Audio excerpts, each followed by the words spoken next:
Good evening. Calling to order the meeting of Monday, March 6, 2023. We'll all rise and salute the flag. I pledge allegiance to the flag of the United States of America, to the republic for which it stands, one nation, under God, indivisible, with liberty and justice for all. Roll call of the members. Councilor Cogliandro. Here. Here. Councilor McKenna. Here. Here. Councilor Morbido. Here. Here. Councilor Novoselsky. Here. Here. Councilor Powers. Here. Here. Councilor Rizzo. Here. Councilor Sereno. Here. Here. Councilor Silvestri. Here. Here. Councilor Visconti. Here. Here. Councilor Zambuto. Here. Here. And Council President Keefe. Here. Here. Quorum is present. Calendar item number 2, approval of the journal of the regular meeting of February 27th. All in favor? So ordered. Calendar item number 3, that the City Council present Sergeant Chris Giannino with a certificate of merit in recognition of his retirement from the Revere Police Department after 33 years of commendable public service.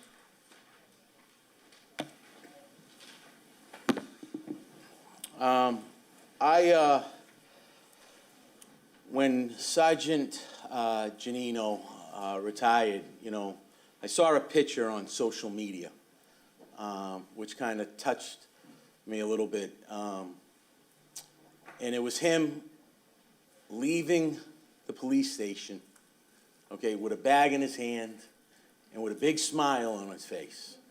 And it was great to see a person, okay, do the service that he has done for 33 years. And I'm honored here to recognize Chris for his longtime service for the city of Revere. And as a dedicated member of the police department, an active member of our community, Chris embodies all the things that are good about our city. He and his family have dedicated their lives to serving our community, from protecting our streets and homes to working in this very chamber and now the State House. Day in and day out, when it mattered most, Chris could always be counted on to help the city of Revere, which has always been a Giannino family trait. And on behalf of the City Council and on behalf of the residents of Revere, we thank you for your service to our community and wish you the best in the next chapter of your life. And we have a certificate here, and if I can read it, it's kind of small in my eyes. I got terrible eyesight, so excuse me. This is from the City of Revere, Certificate of Merit in Acknowledgement of Extraordinary, Distinguished, and Meritorious Actions. Special recognition is hereby accorded to Sergeant Christopher Giannino, City of Revere Police Department, in recognition of your retirement from 33 years of commendable public service on the City of Revere Police Department, in which, during your tenure, you've exhibited the courage to act, the ability to perform, and the desire to serve above and beyond the call of duty to protect and serve the residents of the City of Revere. And whereas Sergeant Giannino's family has sacrificed many precious hours of family time over the course of his career to ensure the safety of all Revere residents. Therefore, this certificate of merit is accorded hereto in witness whereof this certificate of merit is gratefully bestowed by the mayor and City Council of the City of Revere, Massachusetts, on behalf of its citizens, this 6th day of March in the year of our Lord, 2023, and of the independence of the United States of America, the 246th, signed by City Council President Patrick Keefe, our clerk Ashley Melnick, and the Honorable Mayor, presented by the entire City Council. Congratulations, Chris.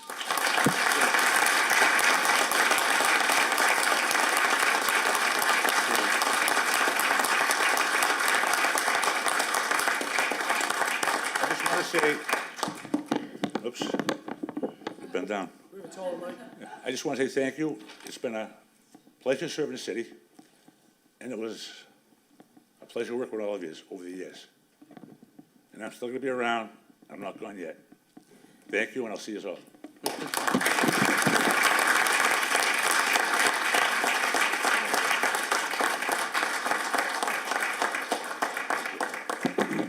Don't go anywhere yet, just Sergeant Janino.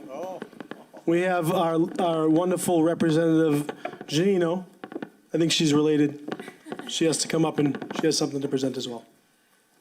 Madam Rep. Thank you, Mr. President, and thank you to my former colleagues in the City Council. I've had the opportunity to give a number of citations, but this is by far the most special, and it's also the most I've ever had in one event. So I presented my dad one from the House from myself when he when he retired. I guess you could say it's kind of like a graduation, huh? In recognition of his years of service to the city of Revere. But since that time, I have an extra special one that was given to me today from the State House.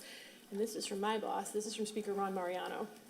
And I'll read it to you. So be it hereby known to all that the Massachusetts House of Representatives offers its sincerest congratulations to Christopher Janino in recognition of your 33 years of dedicated service and exemplary contributions to the City of Revere Police Department. The entire membership extends its very best wishes and expresses the hope for good fortune in future endeavors, given on the 6th day of March, and it's actually signed by the Speaker of the House.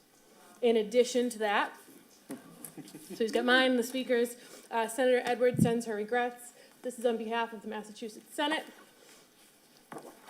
Also, in recognition of his 33 years of leadership and dedicated service to the City of Revere, signed by Senate President Karen Spilka, and Senator Lydia Edwards, given on the 6th day of March, 2023.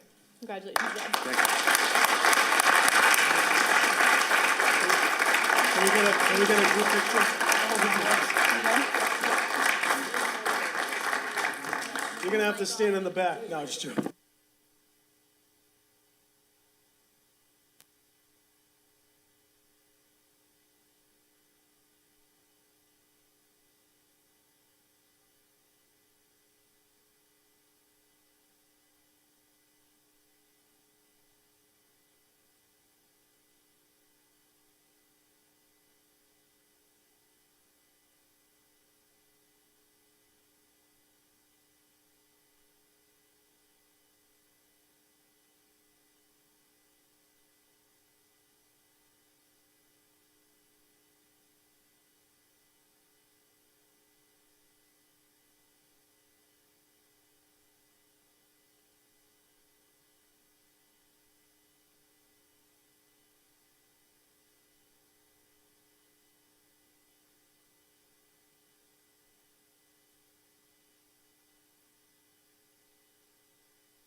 Madam Clerk? Calendar item number 4, that the City Council award a certificate of merit to the Domeno family in recognition of their 90th year of ownership of Domeno's Restaurant located on Malden Street.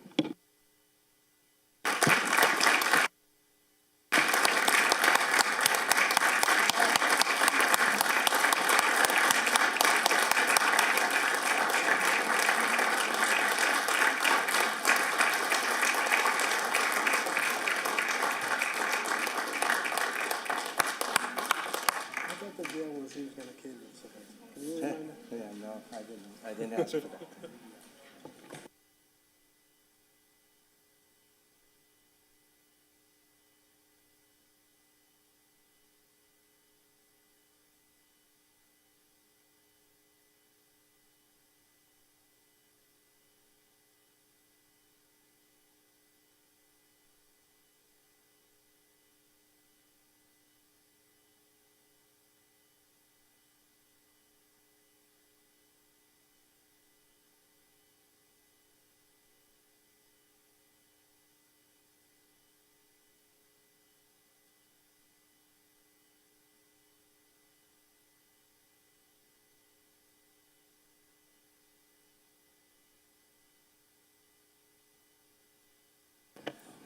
So, full disclosure, I eat at Domeno's like 3 times a week, so.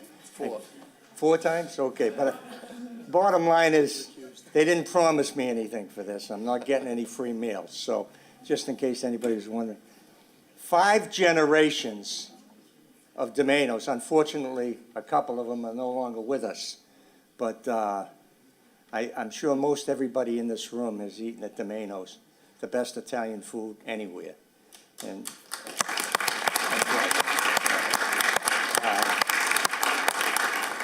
so these are my dear friends, and I'm happy to honor them, but they're the oldest restaurant, at least in Revere. I was told not in the state, because we got the Oyster House and a few of those characters that have been around a little longer.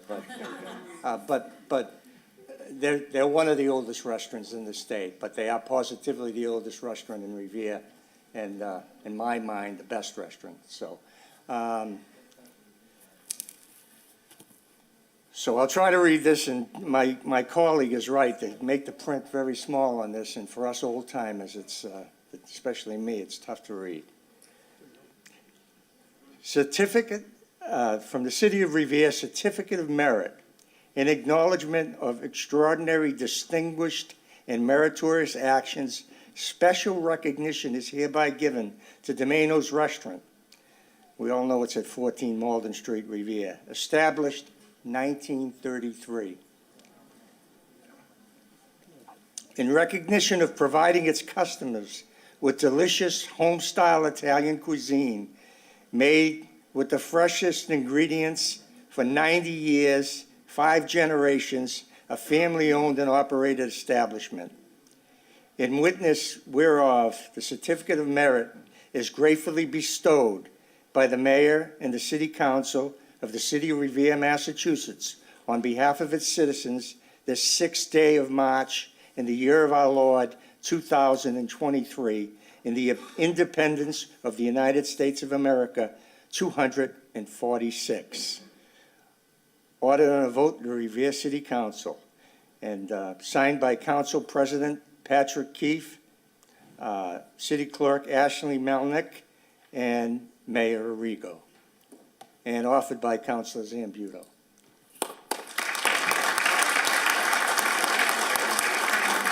Congratulations. Sure. Okay. Well, I'd like to... Excuse me, wait a minute. Before you do, we have the representative here. I didn't realize it. I apologize. Representative Janino. Thank you, guys. It's been a long time since I've been up here, now twice in one night. But I have to say, Lenny, I was looking forward to coming in for dinner to bring this to you, so, you know, a little sad that I had to come up Not tonight. on Monday. Good timing, right? But this is very special. As you know, you are such an important part of our community in the Ward 6 family. But This is on behalf of the Commonwealth of Massachusetts. Be it hereby known to all that the Massachusetts House of Representatives offers its sincerest congratulations to the Domeno family in recognition of 90 years in business in the city of Revere and providing fine Italian cuisine to the community since 1933. The entire membership extends its very best wishes and expresses the hope for good fortune and continued success in all endeavors, given this 6th day of March, 2023, signed by the Speaker of the House, Ronald Mariano, and myself, Rep. Janino. Congratulations, and thank you.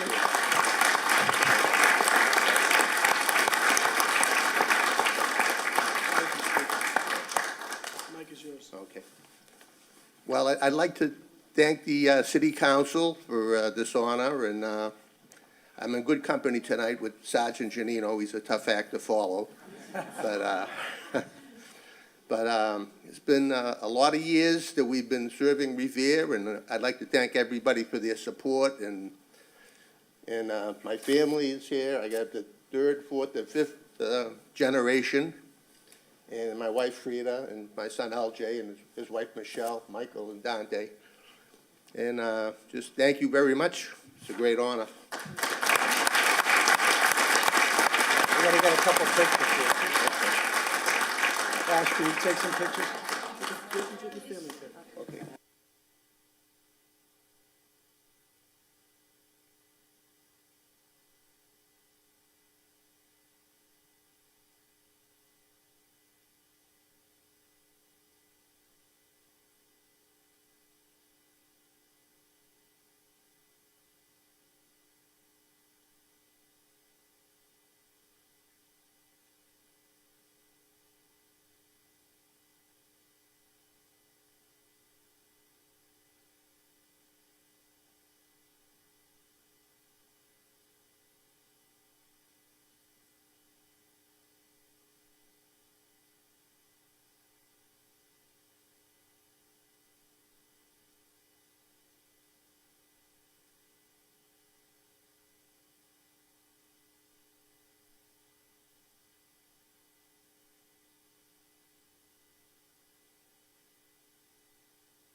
We're just giving it a brief recess for 2 minutes to get resettled.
Okay. Back to order. Next up is the zoning subcommittee report.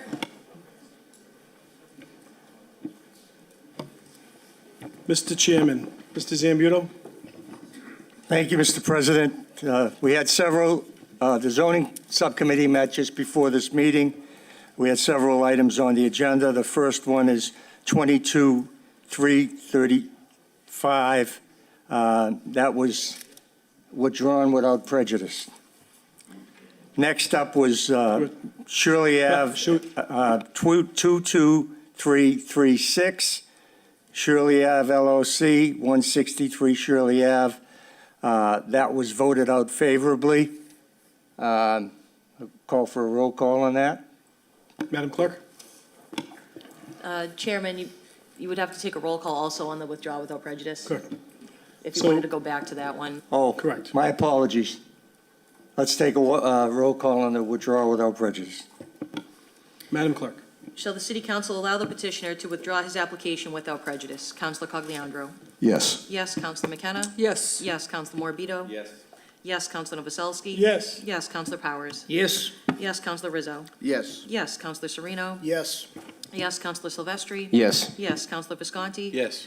Yes. Counselor Zambudo? Yes. Yes. And Council President Keefe? Yes. Yes. The application has been withdrawn. Okay, can we have a roll call on the Shirley Ave, please? Madam Clerk? Shall the city council grant the relief requested, subject to the conditions reported by the zoning subcommittee for 163 Shirley Avenue? Counselor Cogliandro? Yes. Yes. Counselor McKenna? Yes. Yes. Counselor Morbido? Yes. Yes. Counselor Novoselsky? Abstain. Abstain. Counselor Powers? Yes. Yes. Counselor Rizzo? Yes. Yes. Counselor Sereno? Yes. Yes. Counselor Silvestri? Yes. Yes. Counselor Visconti? Yes. Yes. Counselor Zambudo? Yes. Yes. And Council President Keefe? Yes. Yes, the special permit has been granted. Next up is 23041. That was also voted out favorably. Roll call, please. Shall the city council grant the relief requested, subject to site plan review? Counselor Cogliandro? Yes. Yes. Counselor McKenna? Yes. Yes. Counselor Morbido? Yes. Yes. Counselor Novoselsky? Yes. Yes. Counselor Powers? Yes. Counselor Rizzo? Yes. Yes. Counselor Sereno? Yes. Yes. Counselor Silvestri? Yes. Yes. Counselor Visconti? Yes. Yes. Counselor Zambudo? Yes. Yes. And Council President Keefe? Yes. Yes, the special permit has been granted. Next up is 23042. That was tabled. There's more work to be done. Left in committee. Thank you. Thank you, That Chairman Zambudo. concludes the zoning subcommittee report. Thank you. Calendar item number 9, communication from the city auditor relative to the appropriation from fund to Revere TV for the operation of their media center. This is going to be a roll, any councilors have any questions? Mr. Viskey. Good evening, Richard Viskey, 21 Broadway. You're pretty familiar with this vote. This is receipt reserved for appropriation. That goes into a fund that needs to be voted out by this body to send to Revere TV. Happy to answer any questions. Thank you, Mr. Viskey. Any councilors have any questions regarding the councilors? No? Madam Clerk? Shall the city council approve an appropriation in the amount of $114,988.38 from the Cable Access Receipt Reserve Fund for the purpose of paying Revere TV's quarterly invoice? Counselor Cogliandro? Yes. Yes. Counselor McKenna? Yes. Yes. Counselor Morbido? Yes. Yes. Counselor Novoselsky? Yes. Yes. Counselor Powers? Yes. Yes. Counselor Rizzo? Yes. Yes. Counselor Sereno? Yes. Yes. Counselor Silvestri? Yes. Yes. Counselor Visconti? Yes. Yes. Counselor Zambudo? Yes. Yes. And Council President Keefe? Yes. Yes, the appropriation has been approved. Calendar item number 10, communication from the mayor relative to an update on the Revere High School building project. Mr. President, Councilor Zambudo. I see this communication as being out of order unless he's speaking on the motion that Council Visconti has in here. I see no, the school is dead, reconsidered, and finished on the proposal that was up before us. Okay, well, certainly I understand what you're saying, but this, I I think that communications being received is not a dead issue. This is still, there still is a MSBA I understand that, process. but we received nothing attached to a communication except the communication on an update in the high school. I didn't see any paperwork. Mr. Chairman, Oh, hang on, thank you. I understand. I don't think that there's anything wrong with receiving Okay. communication, though. Well, I mean, we'll I see. understand. I'm not suggesting that there's a vote tonight on what we already voted on, but I do agree with, there should be more forms of communication regarding this project. It's not dead.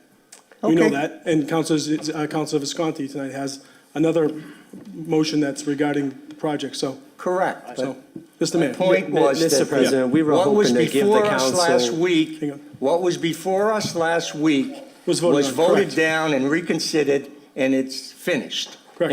and we Okay. were This is- Mr. this President, isn't we a were hoping vote. to give the council an update from the Massachusetts School Building Authority in regards to the project that the city council did vote against.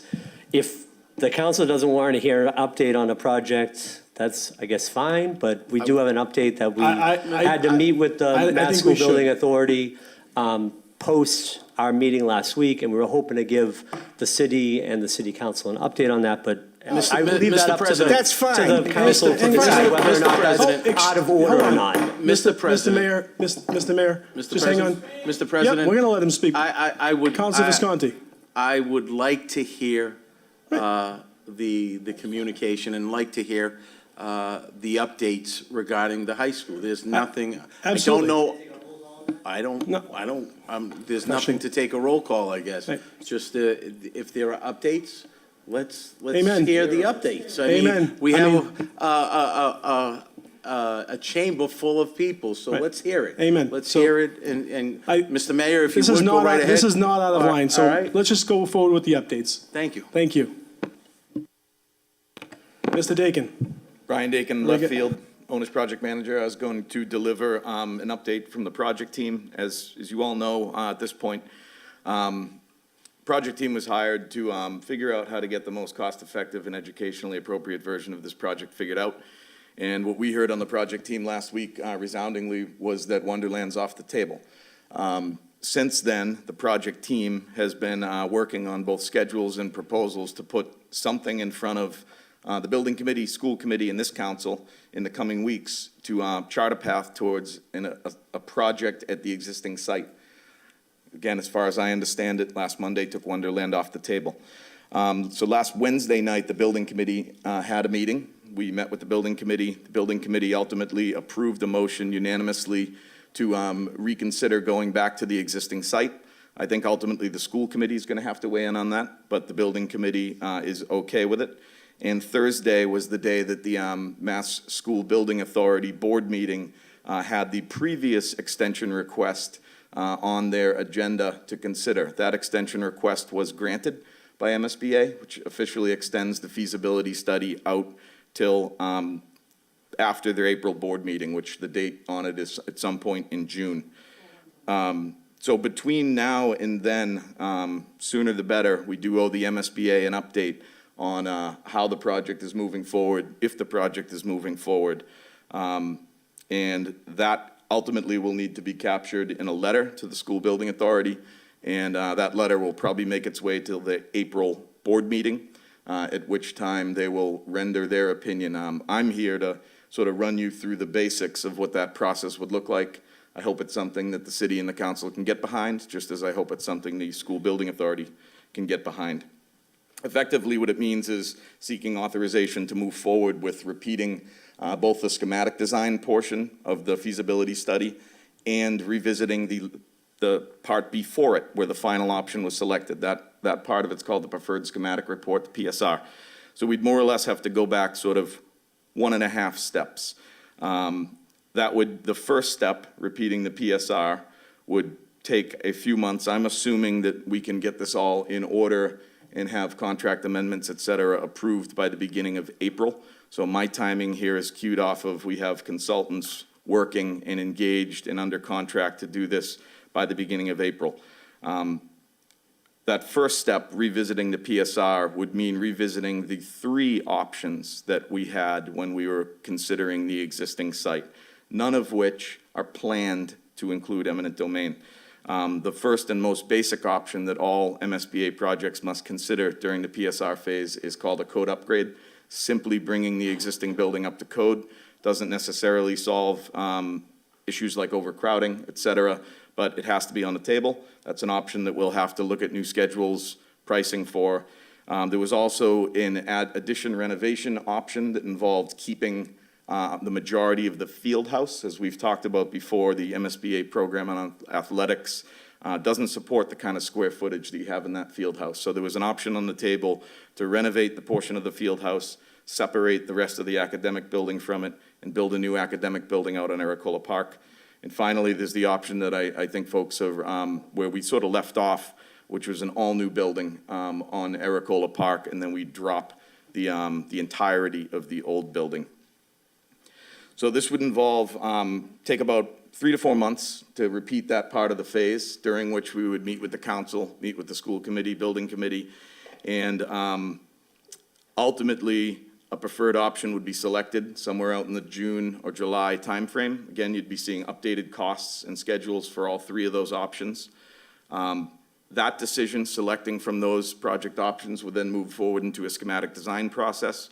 Schematic design process probably can culminate mid-late winter, call it perhaps February of next year. And that would be the equivalent of the vote that was last Monday night. So that would be, again, consider all the options on the existing site, update all the costs, update the schedules, select one of those options, move forward with one of those options, repeat schematic design, and be back in front of the council next winter to get the schematic design approved and move forward with a project funding agreement with MSBA. Right now, it looks like all of those plans would result in a new building at some point, summer 2028. There's a number of factors that could potentially make that move. That's what we need to look into during the repeat PSR phase and schematic design phase. And lastly, before I sort of break for some questions, I do just want to address one thing that's, I'm not sure, I think it's been a little confusing point that we, the project team, have always estimated that the existing site is a more expensive construction option than Wonderland. If we want details of why we feel that, I can certainly speak to them a little bit more tonight.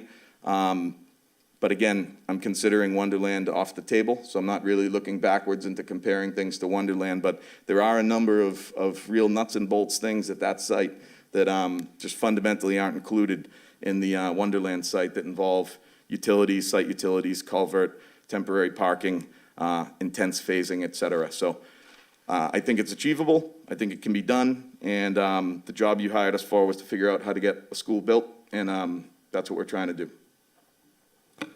Thank you.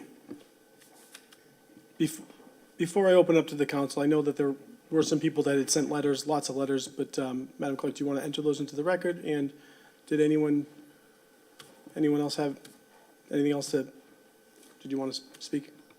Come on. Please. You can read them. Name and address for the record, please. Yeah. Hi, my name is Wilson Correa. Thank you for the opportunity. Just based on what he said about the price, I'm not concerned, but just to clarify, if the price is going to be about the same cost on Wonderland and the location, what I saw online is just the Wonderland location will give more outdoor and it will give you more than the RMA location. So what I think is we should look at both options. I know there are some issues with the land and that the city might be involved where the price to get in that land will be a little more expensive. But I know if the city is going to get more benefits by building in the Wonderland, I don't like the location because it's too close to the water and it's like 1 point. I don't like that. I cannot agree. But if the city is going to get more by building there for the same price tag, I think that's a feasible option. I saw the recording last week from this meeting. A lot of people voted no. Education is the key for this city and for everything. I was surprised when I saw a lot of votes no. I have a 6-year-old and a 10-year-old that they do lecture at night when I tell them, hey, do good, you're going to have a brand new school. You can be whatever you want. What do I tell those kids now when you guys voted no for the school? I'm sorry if I'm showing some anger, it shouldn't be, but I cannot believe we voted no in a school. I'm sorry. But I couldn't know. Some of the answers were, the interests were too high. Some of the answers were recession. Are we making decisions based on headlines of the news? Is that why we're making the decisions? I've seen other cities, other towns building beautiful schools, costing way more than the pricing here in Revere. Guys, please, let's forget about what is the issues, personal issues, but let's focus on these kids. This is our generations. When I'm old, these are my generation. These are the kids that will be driving the city up. Guys, I'm sorry to express this anger. I shouldn't be, but since I listened to the recording last week, I was like, come on. We can do better. This is a great city. This is a great city. Let's focus on the kids in this generation. Education. I'm an immigrant. My broken English can tell you that. But I'm able to move up due to the hard work. And I'm willing to continue working hard, providing better education. But I don't think I should put in a position where I have to send my kids to other cities or work at 2 jobs so I can pay a private school, when we can have that in here, in this city. Please. Thank you. Thank you.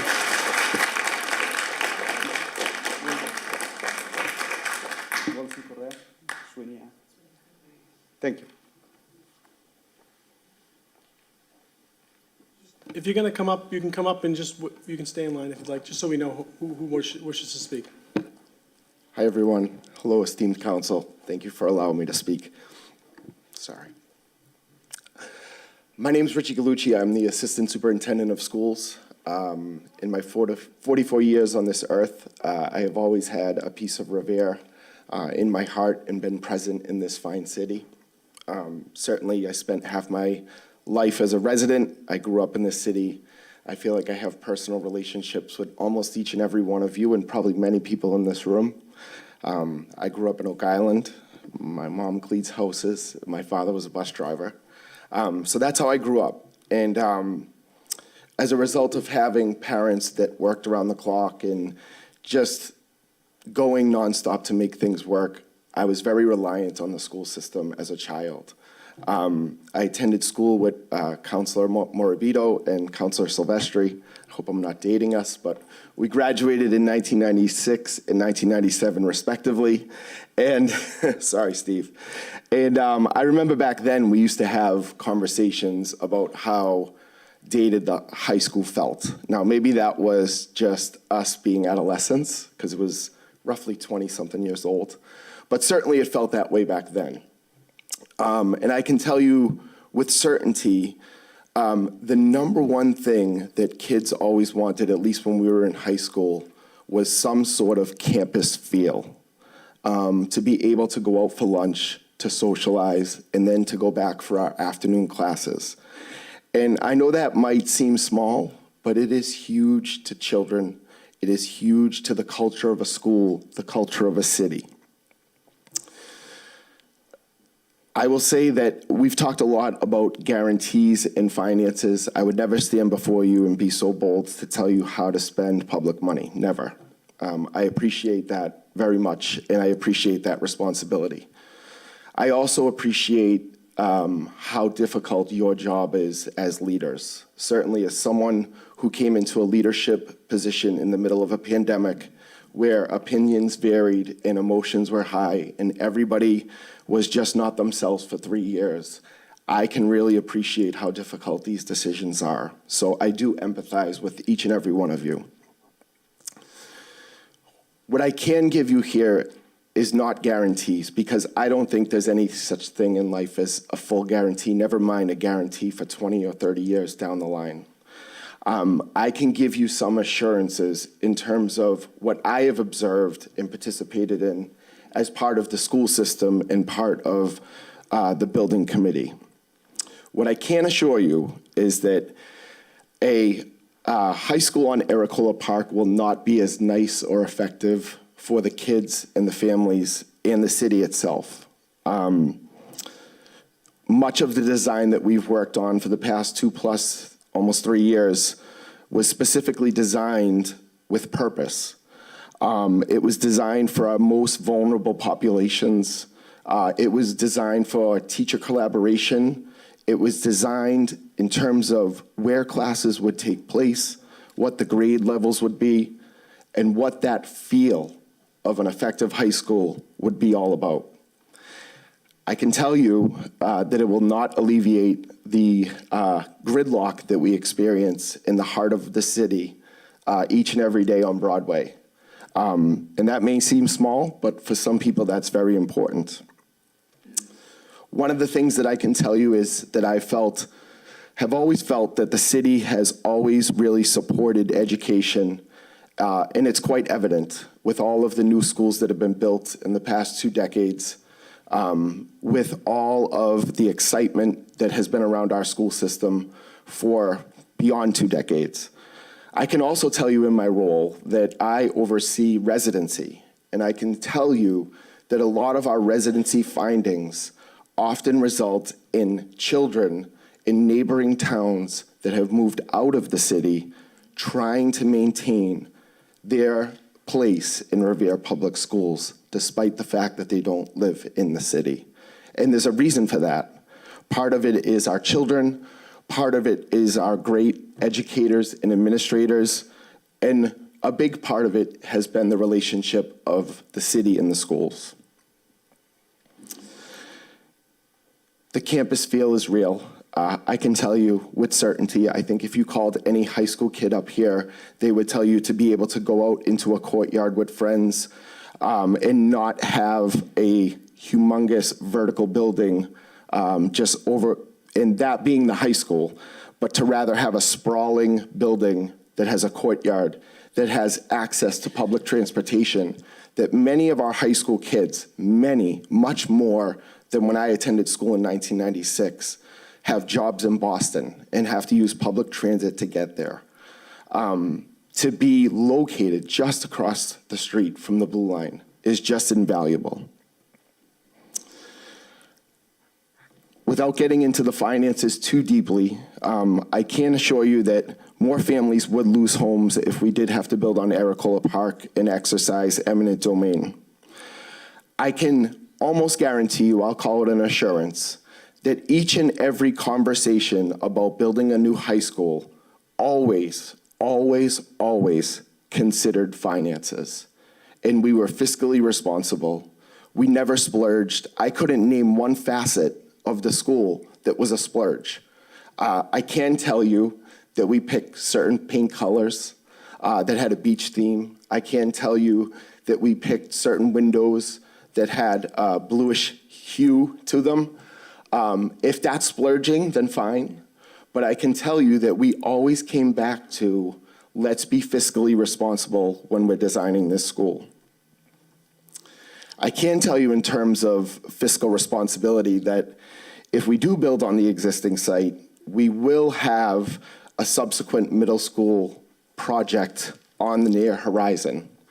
The plan in building at the Wonderland site was to A, use the existing high school as a centralized middle school, to finally get rid of the middle school lottery, which many people have expressed disdain for, and to have 3 more years where our kids can integrate before they get to their 4 years of high school, which is why the middle school lottery is in place, to start that integration now. And I'm going to wrap up, I promise. One thing that I feel like Mr. Visquet, and I've really enjoyed working with him over the past few years, does not promote enough, is that like any effective finance person, if I had to pick 3 words to describe him, careful, cautious, and conservative with spending and predictions. The $500 million, I do not feel like is, let's throw out $500 million and it could cost 7 or 9. It's $500 million worst case scenario. And what I can say is at last week's council meeting, I can appreciate all of the worst case scenarios that came up that Mr. Visquet was honest and transparent about when he presented. And I will tell you that if we build on the existing site, he's going to have another slide that's going to have those same worst case scenarios. They might be a little different, but he certainly has to plan for that. And so I would just encourage you for any type of reconsideration that is on the table, I would hate for us to operate in some areas demanding guarantees and then take a risk in other areas for hypotheticals, such as a site that has been open for 13 years and has never been built upon, despite the fact that multiple businesses have considered it. So I thank you for your time. I will appreciate your decision, and I look forward to working with you from this moment on. Thank you. Thank you. So I just want to say it does seem like there's a number of people, and Ms. Haney, I'm not going to cut you short, but I would just ask that everyone be cognizant of each time. Thank you very much. All right? Name and address for the record. So just be conscious of everyone's opportunity. Thank you. Promise.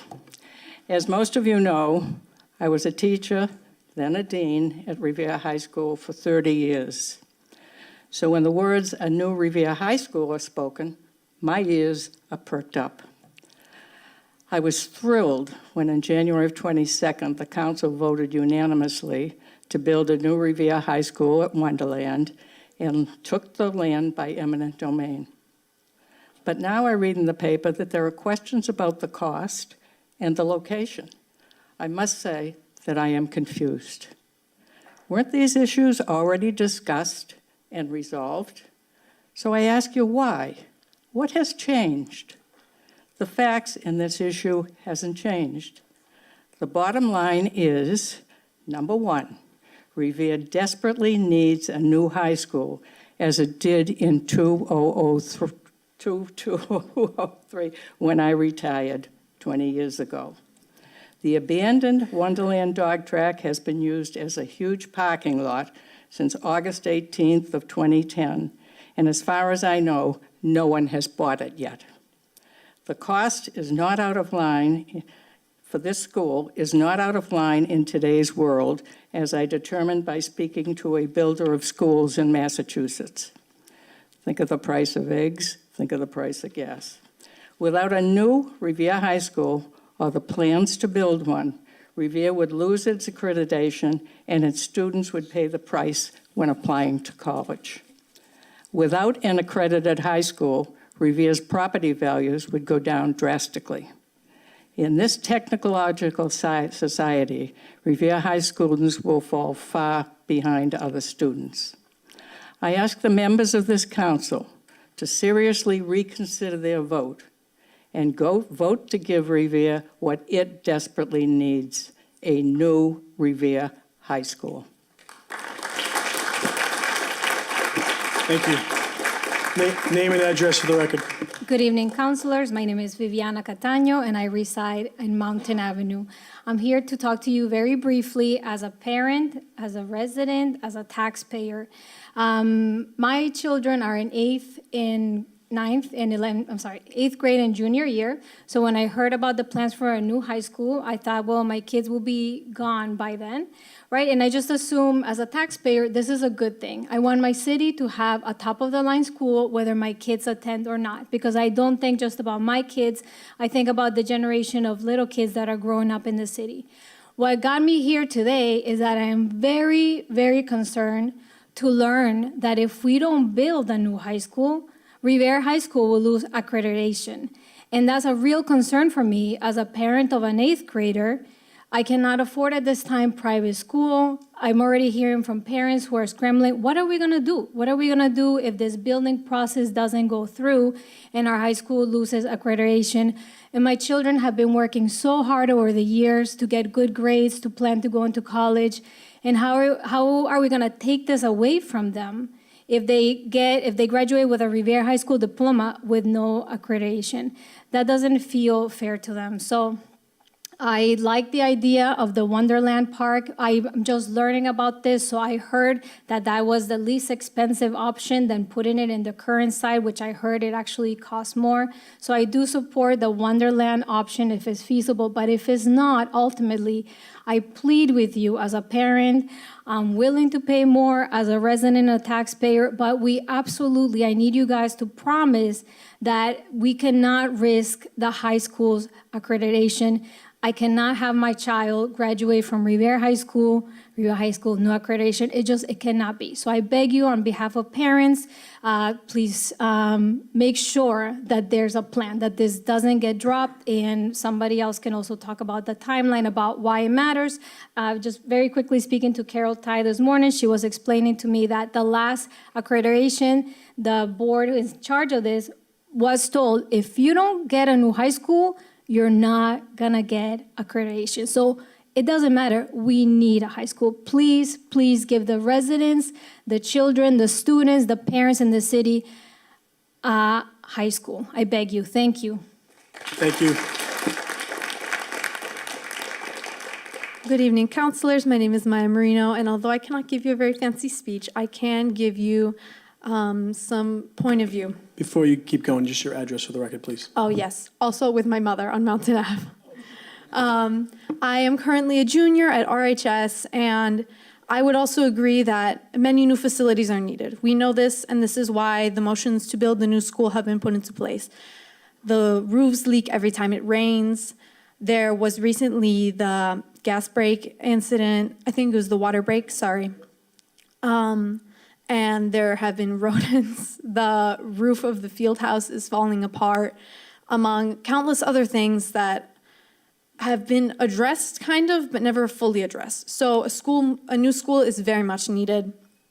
I also just recently learned about the accreditation, today in fact, and as I was scrambling to leave my house and to be ready, I was really hoping, I was wondering why this hasn't been put into place yet, because I've been hearing about, oh, there's gonna be a new high school, since I was probably in 8th grade or in freshman year. And the fact that accreditation may run out in 1 to 3 years and not be available for class of 28 and on is extremely concerning, because this has never been for me, this has never been for any of us, this has been for the people who come after us. This has been for our children, for our nieces, for our cousins. This has been for those little kids who need that education and who need to move forward in their life. Thank you. Great job, thank you.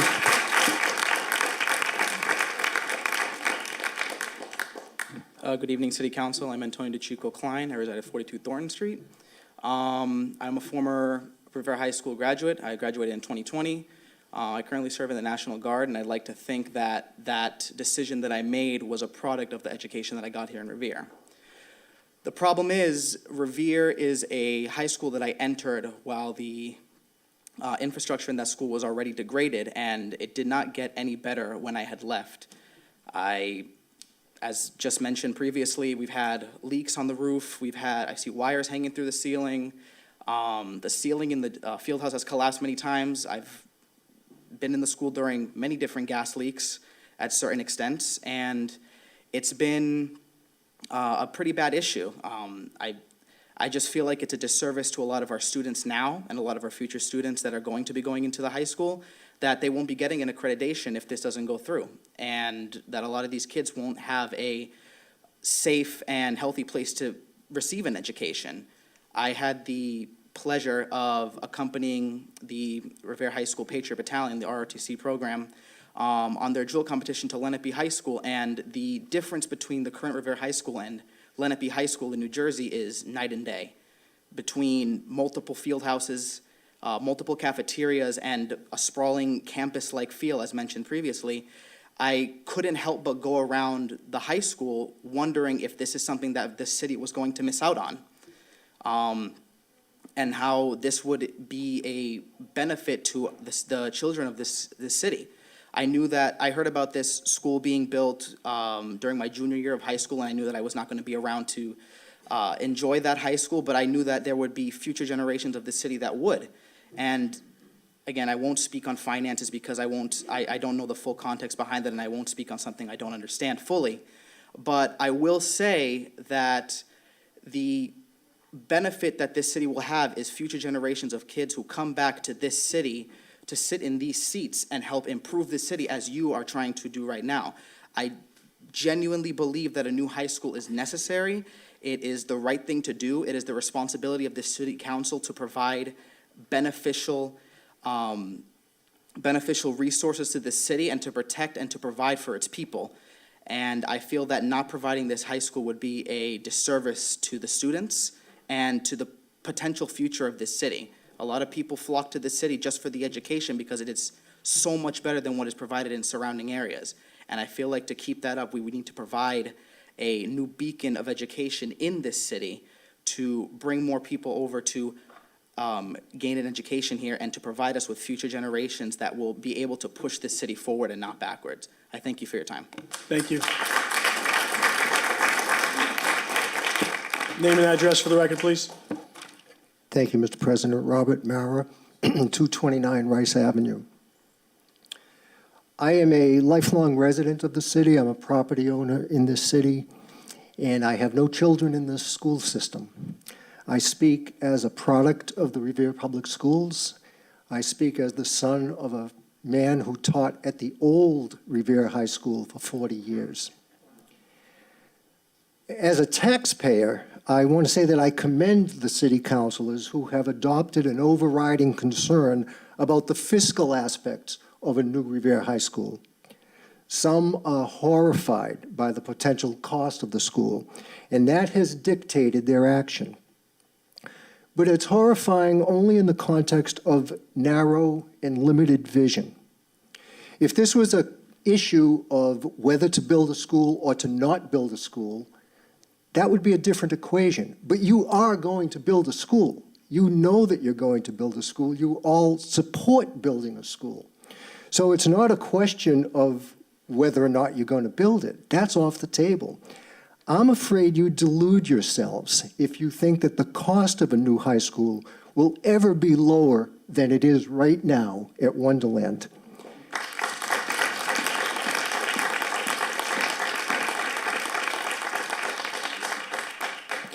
Even construction at a different site, even if it would be less costly, the price of reversing direction now would outweigh any reduced cost of construction. Remember, most of you accepted the current location and plans all along. One of the factors was using the current high school as a middle school in the future. Only now, deep into the process, has there been this significant change of heart. And while that change of heart is characterized as a concern for costs, it will be foolhardy to spend money on new plans, new projections, and new ideas under the misguided concept of saving money. You will not. You will spend the same or more. You will delay a project that is vital in this city. Your attempt at saving money will ultimately cost homeowners thousands of dollars as their property values plummet because Revere will be considered a school with grossly outdated educational facilities and leadership intimidated by the cost of upgrading them. We have endured, all of us, in some form or another, purchasing something that is desperately needed but is a little more costly than we had hoped. In the end, when the item is essential, it proves to be the wise thing to take the step and get it done. You have expressed your concern for taxpayers. If those concerns are valid, then consider all the aspects of your action. If there is any chance to salvage the plans of building a new high school at Wonderland, take the action, show the courage, show the leadership, and get it done. Thank you.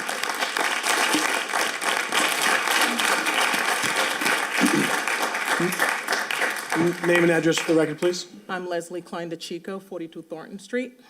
My son was the one that spoke recently.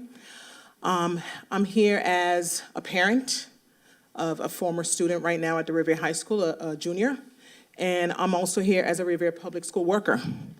I work for the Susan B. Anthony Middle School as the family liaison who works with families and their concerns and giving them advice in many things that they need as residents of the Revere city. I've been here since 1998. I have not moved from where I lived since 1998. Revere High School, Revere public schools have come a long way, a long way. And it's gotten, the reason why I've stayed is because, and my kid's been there since pre-K, it's because how well and good the education is in the Revere Public Schools. And now high school, I've been in that high school many, many times, and it's rotten down. I'm gonna be very honest, it's bad. And I think trying to reconstruct an old high school to make it a high school, it's worse than just not having a new one. As a taxpayer, yes, I don't mind at all. I prefer to have something new, something great for these students. We have 6 elementary schools. All those little kids eventually will be going to the new high school. Why not give them a new building so they could enjoy and be proud of as Revere residents? Reconsider this. As a parent, as a worker, please, let's get this high school done. And if Wonderland is the station that needs to be, the area that needs to be done, I was here when Greyhound dog race was there. It's been broken down for a long, long time. And yes, it's been served as a parking lot for car dealers for many years. So let's give this new generation, please, a new high school. Thank you. Thank you.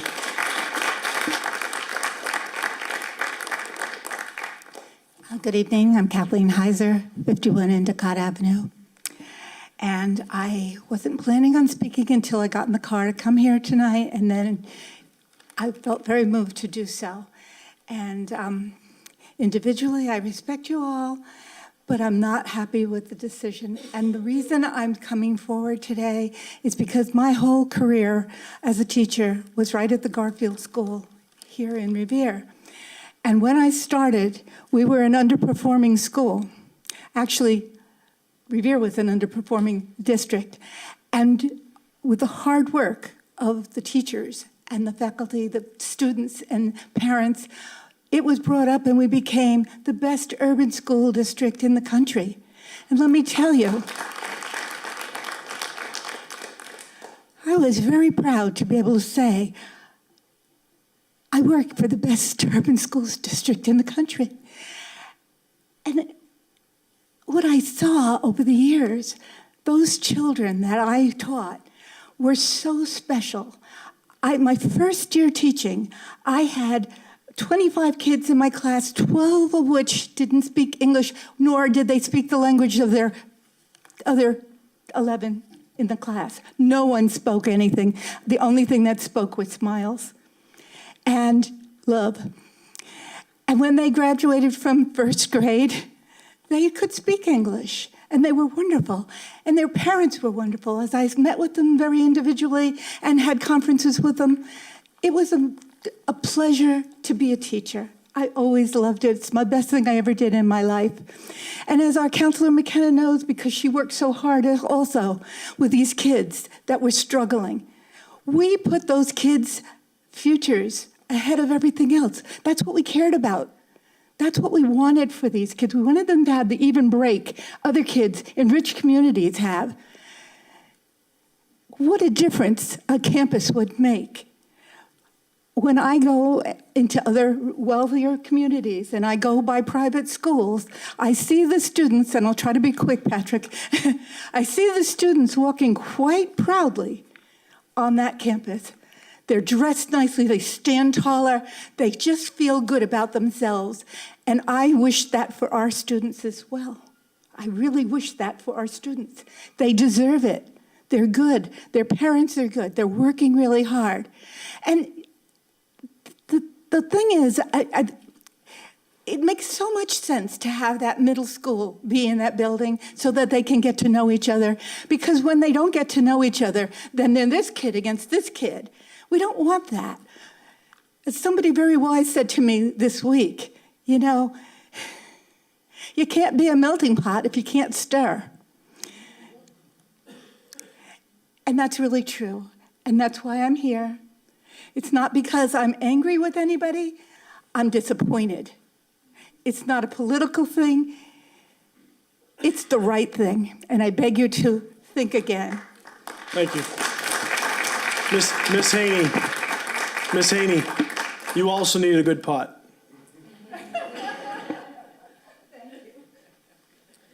Hi, everyone. My name is Olga Takure. I reside at Glendale Street, and I'm here as a parent. And I'm happy to share that I was so looking forward to have my last kid to be graduated from this year. I can't tell you, I think I can tell you that I lost track of buying so many blankets to give my kids so they can keep warm at school, and buy fans so they can be cooled down while they're trying to learn in a classroom that is already overcrowded. But I'm also here representing so many families. As some of you might know, I work for a nonprofit organization that serves many low-income families. Some of them are taking English classes to learn so they can get involved in their kids' education. And today I was asked, by the students who are learning English, how can my voice be heard if I don't speak the language? How can I go if I don't understand the English? How can I send an email if they all speak only English? So can you do something? So I created a petition form so they can, and translated so they can understand and send a petition. In less than 1 hour, we have collected 273 voices, all from Revere. They want a new high school. People cannot afford to live here in Revere anymore. People have to work 3 jobs to afford rent and food over their table. I hear that every single day while we're trying to help families. So can you imagine if we lost the accreditation? They cannot afford to send their kids to private schools. Please don't leave these families hanging. They won't be able to afford education. I don't know how many of you have kids and are sending. Would you touch your heart? Would you send your kids to this high school? I don't think so. I think you'll have enough money to pay a private, but this is not the case of hundreds and hundreds of families in this city. We elected you so you can see for the well-being of this community. And one important thing is the education. And we don't see our leaders invested in education, which is so important in a community. I beg you to think about it. It's not about saving money. I think we're ending up paying taxes whether you build a Wonderland or at the old site. I've been hearing a lot, like it's not about saving anymore. It's about building where is best for the students. Thank you.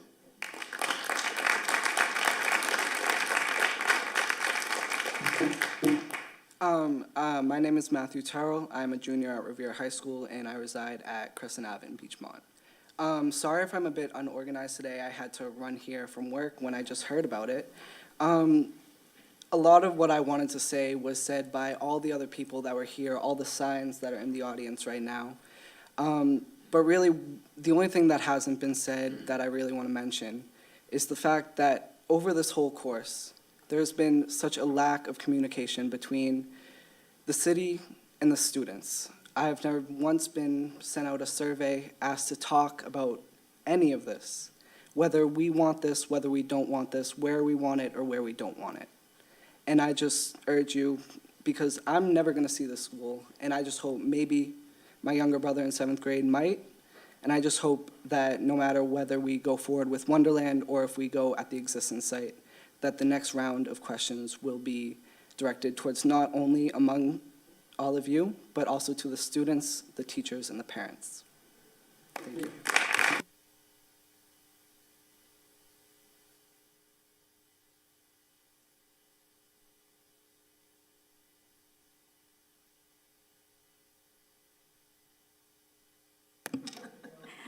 Hi everyone, my name is Krupet. I reside at 70 John Mooney Road. I have been living there for the last 30 years, and I am also a former Revere High School graduate as well. I went to Revere High 30 years ago, and my daughter is a former graduated from last year, and I have a son who is in middle school.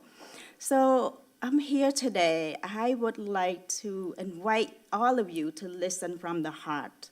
Listen from the community, from the kid, from parents and teachers. it is so important to have a safe environment and also healthy learning place. Having a learning environment that is safe, it's not a privilege, it is a must-have. And I'm sure you have kids, grandkids, niece and nephew in the community who deserve to go to a wonderful, great high school. The high school that we have right now, it's a very depressive environment, I have to say. My daughter has 10 best friends. Out of 10, 8 of them are depressed. And going through a hard time in high school, and there's no outdoor place that they can go and take a walk during the recess. So I am asking all of you to reconsider that this great city deserves a great high school. And if you want to build a great future leaders, we need to invest in education, and especially investing in our children and grandchildren. Thank you. Thank you.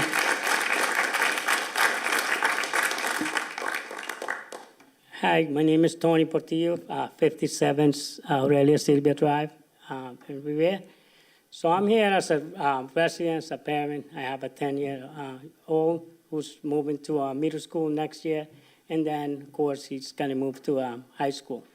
And I hope we're not here today to vote if we need a high school or not. I think we all should understand that we do need a high school, and we can't afford to lose the credits for kids that move into high school. So, and I know you guys sitting in those chairs because residents of Revere put you guys to make hard decisions, but I don't think this is one of them. I think this should be easy. We should be looking to build a school either in the Wonderland side or on the other side where the high schools now. I just want you guys to reconsider that Wonderland side. I want to understand a little bit more about, what the issues are there, how much it costs to build it there or build it on the current site. But I'm asking you guys to please vote on yes, we do need a high school. If it's one reason why I want to pay more taxes in Revere is invested on the future of Revere, our kids. The kids that move into middle school and then high school, they're the future. They're the ones that are going to move the city of Revere forward. So please vote yes on either that side or on the other side, but we do need a new high school in Revere. Thank you.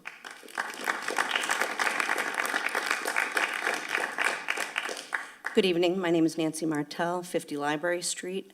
I'm mostly a lifelong resident of Revere. I've been an educator in the city for over 20 years. I'm currently the assistant principal at the Hill School. So I've lived through a smaller version of this procedure when we went from the McKinley to the Hill. I have a lot of concerns about it being moved from the Wonderland site to the current site. I cannot imagine the construction happening while kids are being educated on that same space at the same time. Even Romney would be impacted by that. I think the area, East Mountain Ave area, that is not an easily accessible area. I grew up on Tree Valley Road, so I know that area well. I think that the traffic concerns and the construction happening while school is taking place is really a concern. And I do hope that the Wonderland site could be revisited. Additionally, the best part of my job is being able to tell the many, many families that I work with how proud I am to send my own kids to Revere Public Schools. And it's really a concern. I have a freshman at the high school right now that if we lose our accreditation, it's a concern. We are starting to lose good kids, bright kids already to private schools. It's happening. And that is really disheartening to me to see it happen. So I have these group of kids in front of me at the Hill School now that I want all of them to be able to go to an amazing high school. So thank you.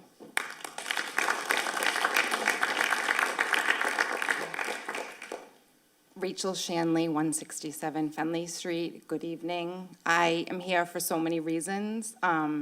One, I'm a lifelong resident. I chose to raise my 3 boys here as a single mom thinking that it was the best choice to do, surrounded by a community that I know so well, along with my family. I have to say, last week, I was extremely disappointed, and I am here to let you all know that. I have 3 boys. One is a senior.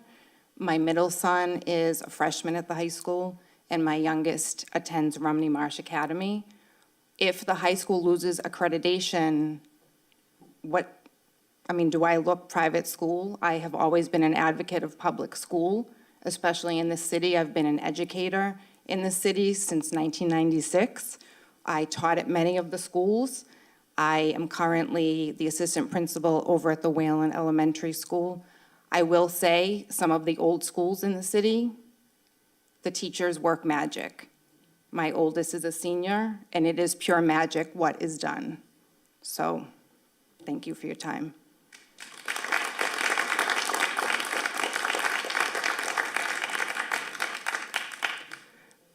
Good evening, councilors.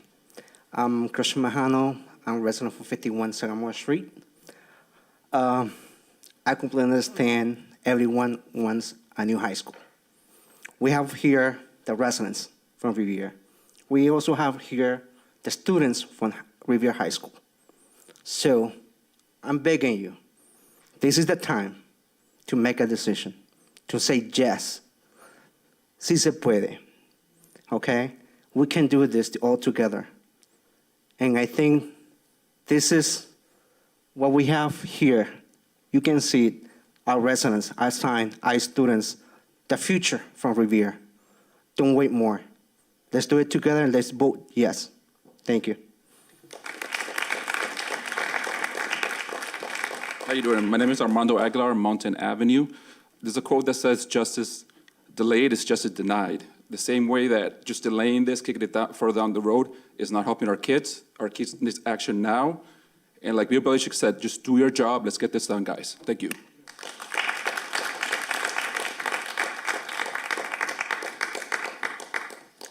My name is Francesca de Banflo. I do not live in Revere. I live in Melrose. But I do teach in Revere. I teach the first graders. I teach the children who are going to come up. They are the children who deserve a quality facility for their education to continue. We've heard a lot about accreditation. An accredited school aims to inspire the trust that the school delivers on its basic job, providing high-quality education to students at a credit-worthy level of rigor, as well as demonstrates the school is serious about its self-improvement. Without an accredited school, we've heard what will happen to the community. But you will also lose the trust of your community. You will lose the trust of your educators. You will lose the trust of your students and their families.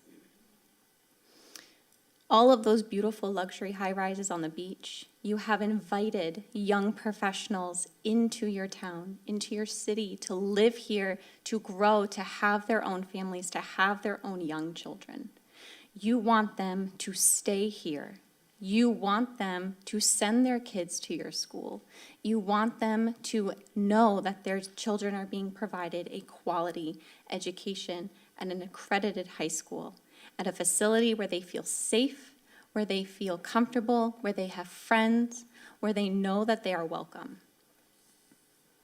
We raise our students as educators to be critical thinkers and problem solvers, qualities that do in fact demonstrate the rigor of an accredited institution. They deserve a future in a school that will encourage them to continue their critical thinking and problem solving. They depend on you to be critical thinkers and problem solvers, to provide them a future in a new school where they can do so. I encourage you, please, to make the right choice. Choose to provide a future and opportunities and a quality education for your over 7,000 students in your city. In a facility that represents these qualities, qualities that reflect the community and the city itself. Thank you.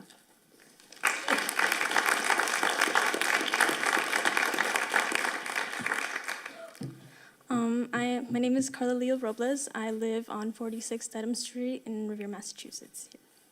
I am currently a junior attending Revere High School, and I can certainly say that when I first visited Revere High School on the field trip that I had during 8th grade when we were visiting, I had already been able to tell that its years were already catching up with it. I was wondering, how am I going to be able to get a great education at this school? How am I going to be able to feel comfortable at this school, as I have already seen that its infrastructure had been under already enough struggle. As I have attended Revere High School, I have seen many different concerning problems, like the recent water pipe issue that we had last week, as well as water when it is raining, leaking from the roofs, and I guess someone mentioned before, wires hanging from the ceiling.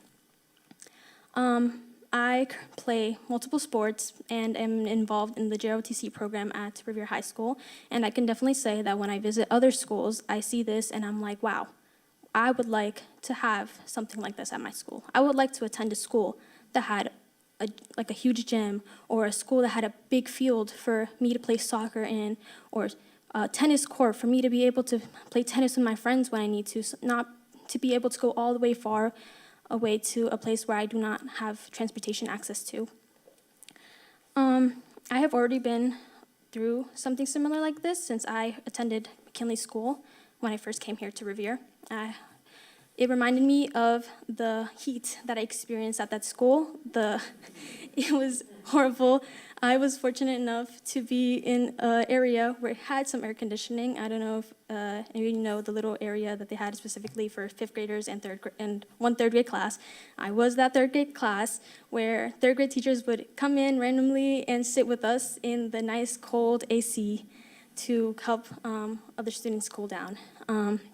And when I came back to Revere High School, I experienced something similar, sitting down in my chair, sweating profusely, with my thighs getting stuck to my chair as it was really hot.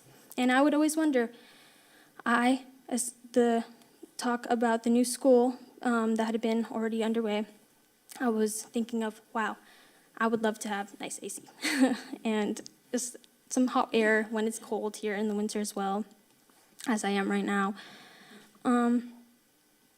But also about this whole accreditation thing, which I just found out this morning as I was reading the Revere Journal, I'm concerned. I have a brother who is a freshman attending Revere High School. I'm scared that it's going to affect him. I have a 5-year-old cousin who goes to the Wayland, who I know he has big dreams in the future, and as well as other family who want to become something in life. And I'm scared for them. I want them to have the same opportunities that I was able to have attending Revere High School. But I do feel like we do need a new school for the students, especially since we're the ones going under this experience and we're the ones being affected here. So I please ask all of you to think about the students and their importance in this whole decision. Thank you.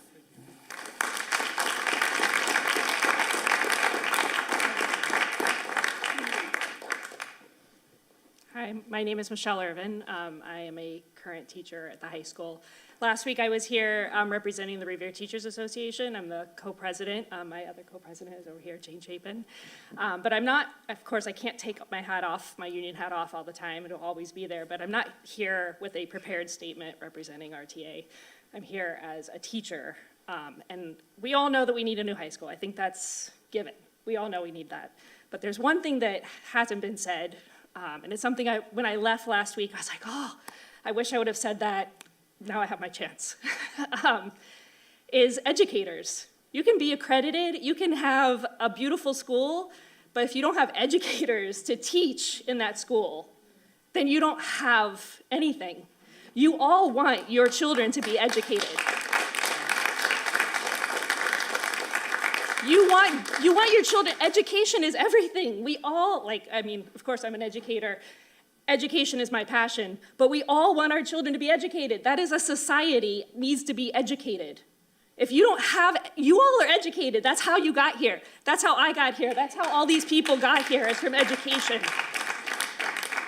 So if you want teachers, good teachers, You need to have a place for them to go. I'm an old teacher, so you got me for probably the next 10 years until I retire.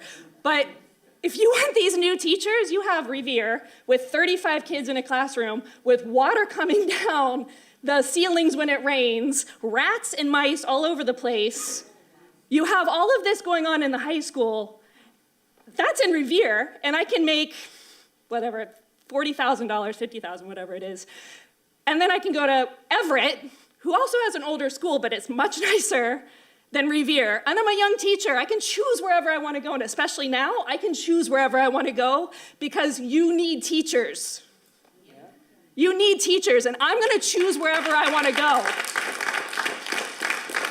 So I ask that you put the politics aside, because this is a political issue, and you've made it political. You've made it political.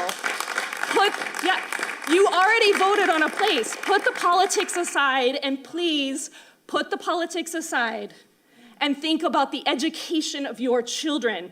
If you put this aside, we're not going to get a school, if we say yes now, we're not going to get a school for 5 years, but at least there's hope, and you're going to get teachers to say, yeah, it's not that great right now, but we're getting a new high school. I've already heard teachers say that if this goes down, they're leaving. They're going to go someplace else. So if you keep moving it, it's not only going to be more expensive, but you're going to lose teachers, and you're not going to gain teachers. So I ask you to please put the politics aside, and please educate your children of the city.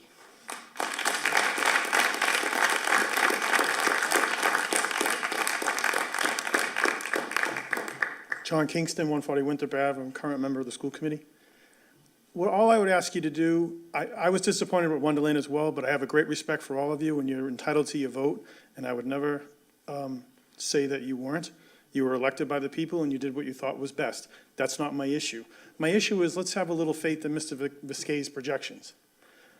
I was a lifelong resident of the city, graduated Revere High School. My 2 kids graduated from Revere High School and went through all the schools. I was thrilled to read last week at 3 schools to read across America, and I enjoyed the experience, and I enjoyed visiting the schools. But I really think that we need to relook at this again. One of the things is I was fortunate in my education. I graduated from Bentley, and what Bentley does is drill numbers into your head for 4 years. My brother went to Suffolk, and no offense to Suffolk, but Suffolk University does 1 chapter of a principles accounting book. Bentley does the whole book. My brother and I in college were talking about a final, and he says, oh my God, I gotta learn these 8 chapters. I said, we had the same book. I said, I have to learn the whole book. And he goes, you're kidding. And I said, no, I'm not. So what I would like you to do, whether it's the Wonderland site or the high school site, at this point, I just want to get a school built. I don't care if you want to put it on Broadway. It doesn't bother me. I understand we want to keep the old high school up. I went there. I want it to stay up. I think it's a good plan to use it for a middle school. But if at this point that's not happening, that's fine. But I want to get a school built. And I'm tired of hearing about $500 million. Can we just talk about the cost? The cost is $289 million or thereabouts. I think saying $500 million a lot is sensationalizing it. It's $289 million, because that's what it cost. So I really think we need to talk about that number a little more and kind of drop the $500 million. I think when you say $500 million in the Revere Journal, it scares people. And we don't want to scare people. My daughter graduated from the high school, teaches at the Whalen. My son's a Revere police officer. My family's vested in this community, but I want to see a new high school. Again, where you folks decide to put it based on the numbers, but I really wish you'd look at the projections. I have great faith in Mr. Viscay. He's been here for a number of years, and I think he does a great job. I think you all have respect for him. And the only thing I was disappointed with last week, it wasn't so much the site, is that you didn't have faith in the person that we put faith in every day to run the finances of the city.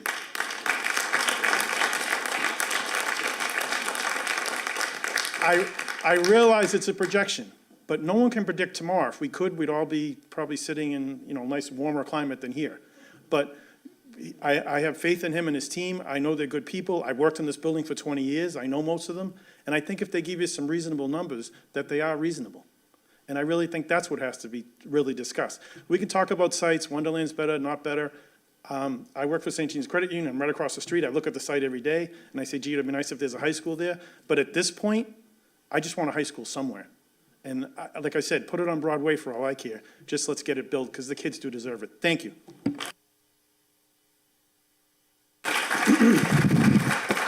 Well, we really appreciate the amount of people that came up here tonight, and I understand the passion behind it, and I think every counselor respects that. So I do want to give the councils an opportunity to speak. I'm sure everyone wants to speak, so we're just going to go simply right to left, okay? Councilor Cogliandro. Thank you, Mr. President. So I have 3 questions, and I have some comments I want to make. I just want to be clear, as long as MSBA is granting extensions, we're not going to lose accreditation. Is that correct? As long as we're working forward on the project. I want to be clear about the accreditation. Dr. Kelly, do you wish? Okay, thank you. Thank you. So right now, where we are with MSBA, as Brian indicated, is that they've granted an extension for the plan to go to Wonderland. We haven't gone back to them yet to see if there's some other plan, because we don't know yet if there's another plan that the council will commit to. We feel like they might be amenable if the city council were to really codify their support for something else, but we don't know that yet. The way the accreditation works, it's a different organization. It's the NEASC, New England Association of Schools and Colleges. And what they have said to us is as long as the city is moving forward with a school program, they will continue accreditation. If we find out, for example, that Wonderland is off the table and then MSBA doesn't support a program behind the high school on the Aracola Park, then we will lose our accreditation. So right now, that's where we are. Is it possible to extend accreditation if we build on the existing site? It is possible, but we would need MSBA's permission and approval to do that. And they would certainly, especially after what's happened here in the last week, want a much stronger assurance from the city council that they were actually going to get behind a different job. So that would be necessary. Thank you.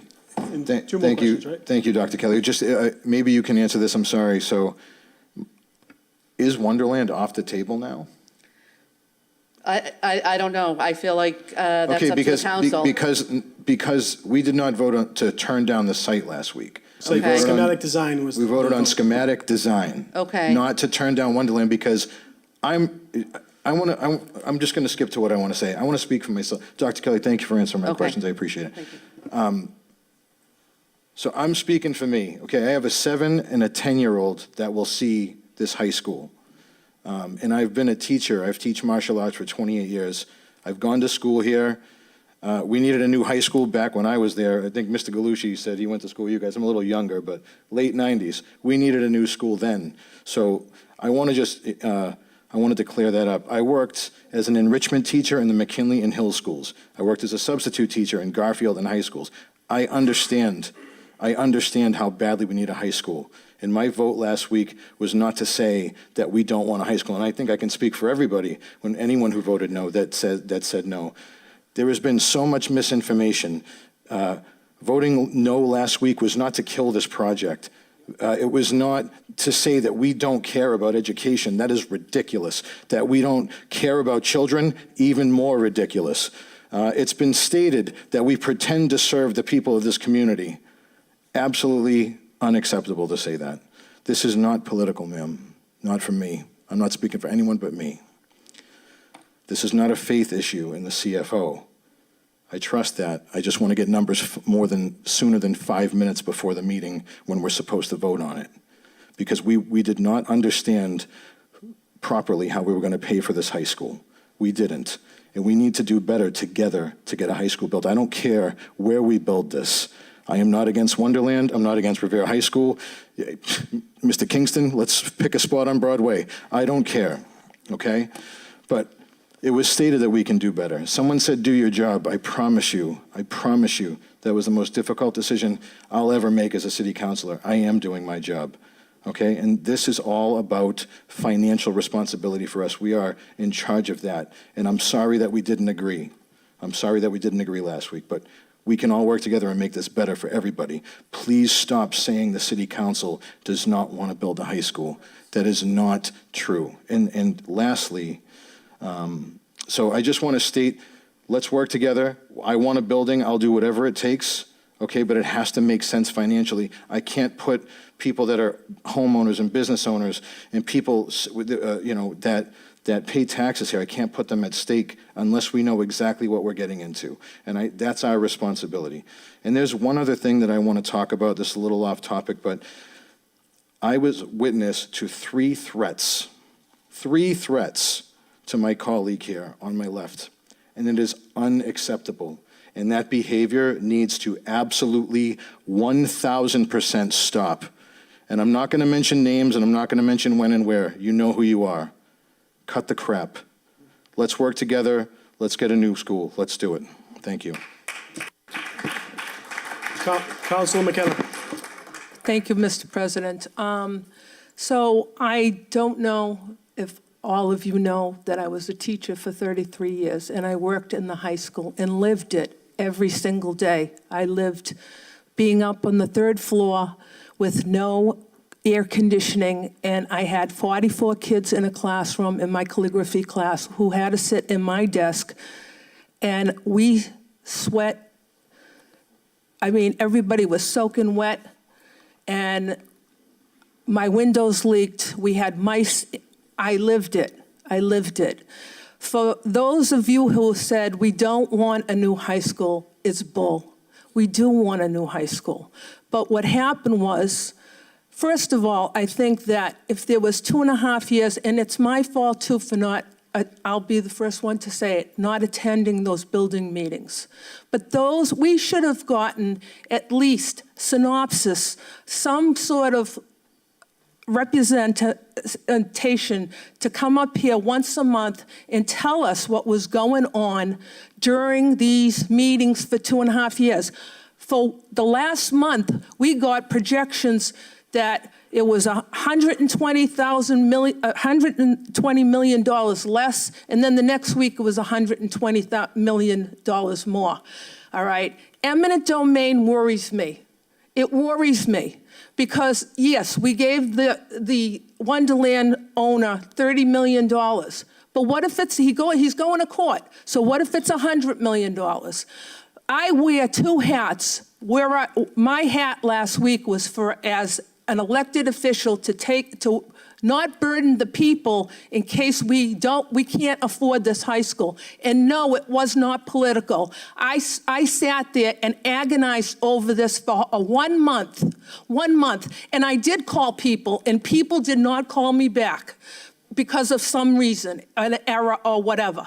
I reached out to people, okay, and they didn't call me back.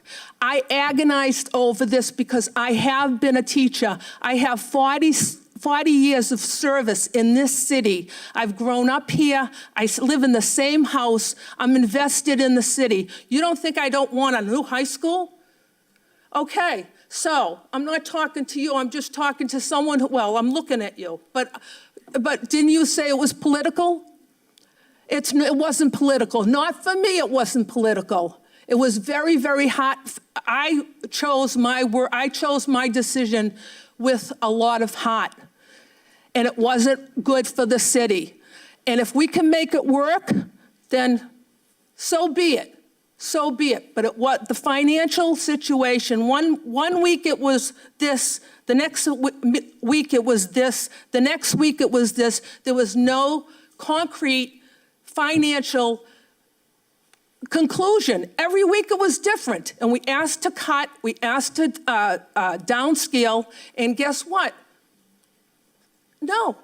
So, listen, I'm not opposed to a new high school. I want a new high school. I want the city to get accredited. I want everybody, all your kids, to have the best education out there, because I gave 33 years of my life to the schools. So please don't say that we're against the high school, because we aren't. Because there's false information out there, and I'm sorry that there's false information out there, but that's not true. This body of 11 wants a new high school.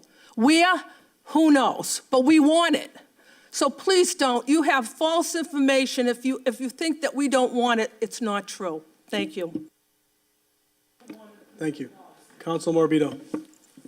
Mr. Biscay, I have a question for you. I have a couple.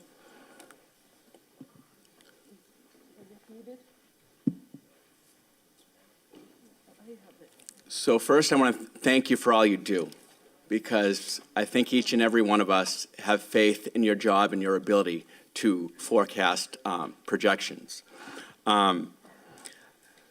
So when we voted down the preferred schematic package, we will lose $2 million, if correct? We have to pay MSBA $2 million? Well, we've spent $2 million already. So we which spent is- $2 million. We get reimbursed for that, but we've So we we've will- authorized a $2 million bond at this point, and that's all we've authorized at this point for this project. Now, if we continued, if we revisited, if the council revisited that location of Wonderland, that schematic design, it wouldn't be any more money, right? We would just have the 2 million? No, we need more money to continue this process. But I'm talking about just for the 2, we would not lose the 2 million, correct? I mean, we didn't lose anything because we've paid for services and we've been reimbursed as accordingly. So Okay. we've maxed out the 2 million, so in order to proceed, we're gonna need additional funds Okay. just to get to that point. So if we went to a new schematic design, it would cost how much, would it cost any more than what it's costing us right now? We conceivably need another $2 million to continue at a new location with some new designs. So, yeah, we're gonna have to go back to the drawing board and get some more money to continue the progress. So so not voting on the package that we had before us will basically cause us to spend $2 million more, correct? I mean, I don't have all the exact figures, but yeah, we will definitely have to go back and repeat a lot of the steps that we've already taken. Council Morbido, are you suggesting if it has to go back to feasibility that we would have to bond out request to bond another 2 million for a different feasibility? Correct. Is that what you're asking? I'm pretty sure. Correct. So We'd either have to get a bond authorization or use existing funds to continue the process. Okay. So I think everyone who came up here at the podium articulated their words in their own way, expressing why we need a high school. And one takeaway was the children, the students. That's why we need it. So I'm going to propose something to this city council and take a vote. I propose a motion to see if anyone wants to revisit the schematic design, if that's possible. It's out of order. Is it out of order, or is it possible? Madam Clerk, I believe, I know this was filed for reconsideration, but is this something that can be taken up at the subsequent meeting? Under Rule 26 of the City Council Rules of Order, if the City Council defeats a vote, it's out of order to bring it up within 3 months. Okay.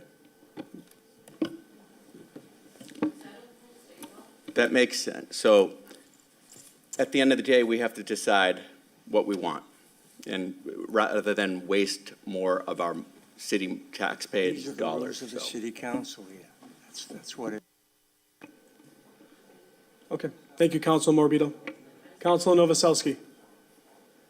Council Novoselsky. Thank you, Mr. President. Mr. President, I really wasn't going to talk tonight because I made a decision last week to vote present. And the reason I voted present is because I wanted to see some compromise. And I didn't get that. And I want the school, but I didn't get any compromise from the school side to come back to. I made some suggestions. Everybody's complaining about the money. Nobody is coming up with a solution to possibly change that. I came up with some solutions to, tweak the school itself, to eliminate one of the fields, and I didn't get any response from that. I wanted to vote for it. I told the mayor, I says, if you need the vote, I'll give it to you. Unfortunately, you couldn't get the vote. It was a no, it was a six vote kill. I agree on the amount of money, that Councilor Congliadro mentioned, that $290 million. That's the number we're eventually going to be paying, not the $500 million, because we're getting that $200 million from MSBA. I agree with that. I want Wonderland. I've been at Wonderland since day one when they were talking about a new high school, and they didn't even know at that point. I wanted Wonderland. I think that's the spot to go. I don't want to see the old high school be broken down, because down the road, we're going to be looking for land to buy a middle school, to build a middle school. We don't have it. We're land poor, folks. Wonderland is our source. We have to use that, and then down the road, granted, we're going to have to spend a lot of money to renovate the old high school for the middle school kids. So what? That's down the road. That's going to be way down the road, a lot after the high school is even built in operation. I would think that there was a mention about a reconsideration. Now, granted, we can't bring it up for 3 months, based on the council rules. But if the proposal was changed in some way, shape, or manner, to make it happen, I believe we can do that sooner. There has to be a change. It can't be the exact proposal that comes up. So I would think that we move it. I'll vote for it. I don't have a problem with voting for it. I just wanted some people to listen to us other than the negatives. I hope that we can reconsider it, that the school building committee will come up with a lesser proposal that could force a vote sooner than the 3 months. I look forward to that. So that's my play. I know everybody talks it's politics. In some way, for some people, it is politics, believe it or not. I'm not saying everybody, but in some people it is politics. And I think if we're going to take money out of our pockets for our taxes, so be it. Granted, it's going to force issues with the tenants and the people that live in your houses, because now the taxes are going to go up because of what we're going to spend here. And realize, too, we're not going to spend this money right away. We're spending some of it, but the majority of it won't happen until the building's construction begins. So that's my play, and I look forward to hopefully come up with another vote soon. Thank you. Thank you. Just while we have that opportunity, were you going to respond to the potential to look at this within 3 months if there's some sort of a change, Ms. Kelly? I was going to say, the school department would be very pleased to have a new school building with one of the athletic fields instead of two at the Wonderland site. That would enable at least some practices to happen on the same property, so that kids didn't have to travel all of the time to get to any kind of a practice or an athletic competition. Thank you. And if that's something that the city council wanted to consider, we would certainly support it. Thank you. Councilor Powers, do you wish? Thank you, Mr. President. It's not politics with myself either. I voted for the Wonderland site. You know, during the past 20 years in this city that I can recall, we've built 5 new public schools because our other schools were deplorable.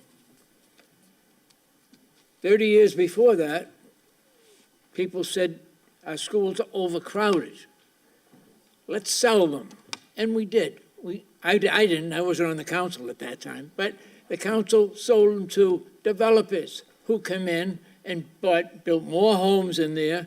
I'll cite a couple, the Ackenbach, the Walcott, the Liberty, just to name 3 of about 8 schools that we sold. And what happened? The developers come in and they built more homes and brought more kids into the school system. Now we were back where we started, okay? The neighborhood up at East Mountain Avenue, Easton, Tapley, True, all of those streets up there, they don't want more construction up there at this time. Every day it's kids racing through the parking lots up there, tying up the streets, tying up the traffic. To me, Wonderland seems like the perfect place to build a high school. Not only if we build a high school down there, And I represent the area, and I live down there. And I normally, if it was a political issue, people would be looking for me to walk away from it, walk away from the, I'm not doing that. My feeling is the Wonderland site. Think about this now. It's been closed for about 14 years. Nothing has come down there. Here's a site, 33 acres, MBTA right across the street, 3 miles from Logan Airport, 5 miles from our capital city. And why? Why is nobody going in there? Because certain portions where you could put an athletic field flood.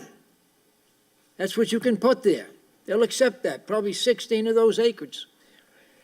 You know, recently, like I said, we built 5 new schools.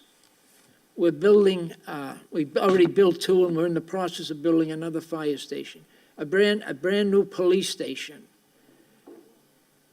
drainage improvements all throughout the city, major improvements. And we can't afford to build a high school for the kids in this city, kids that'll be going out into the workforce, out into colleges and universities all throughout the country. Shame on us if we don't do it. Thank you. Thank you, Mr. President. Thank you, Councilor. Councilor Rizzo. Councilor Rizzo. Thank you very much, Mr. President. First of all, I want to credit all the speakers, particularly the younger ones that came up and had their voices heard tonight.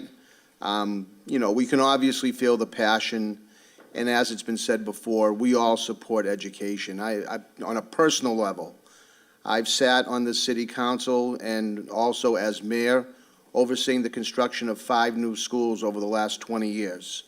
I think there's certainly a commitment to education, certainly on my behalf, and I believe all my colleagues. It was extremely disappointing after last meeting to tune into a school committee meeting where a superintendent made comments singling out a former mayor, a former school committee member, a former teacher, talking about the people we pretend to represent. I think that was completely out of line. We've been nothing but respectful to you and trying to work with you.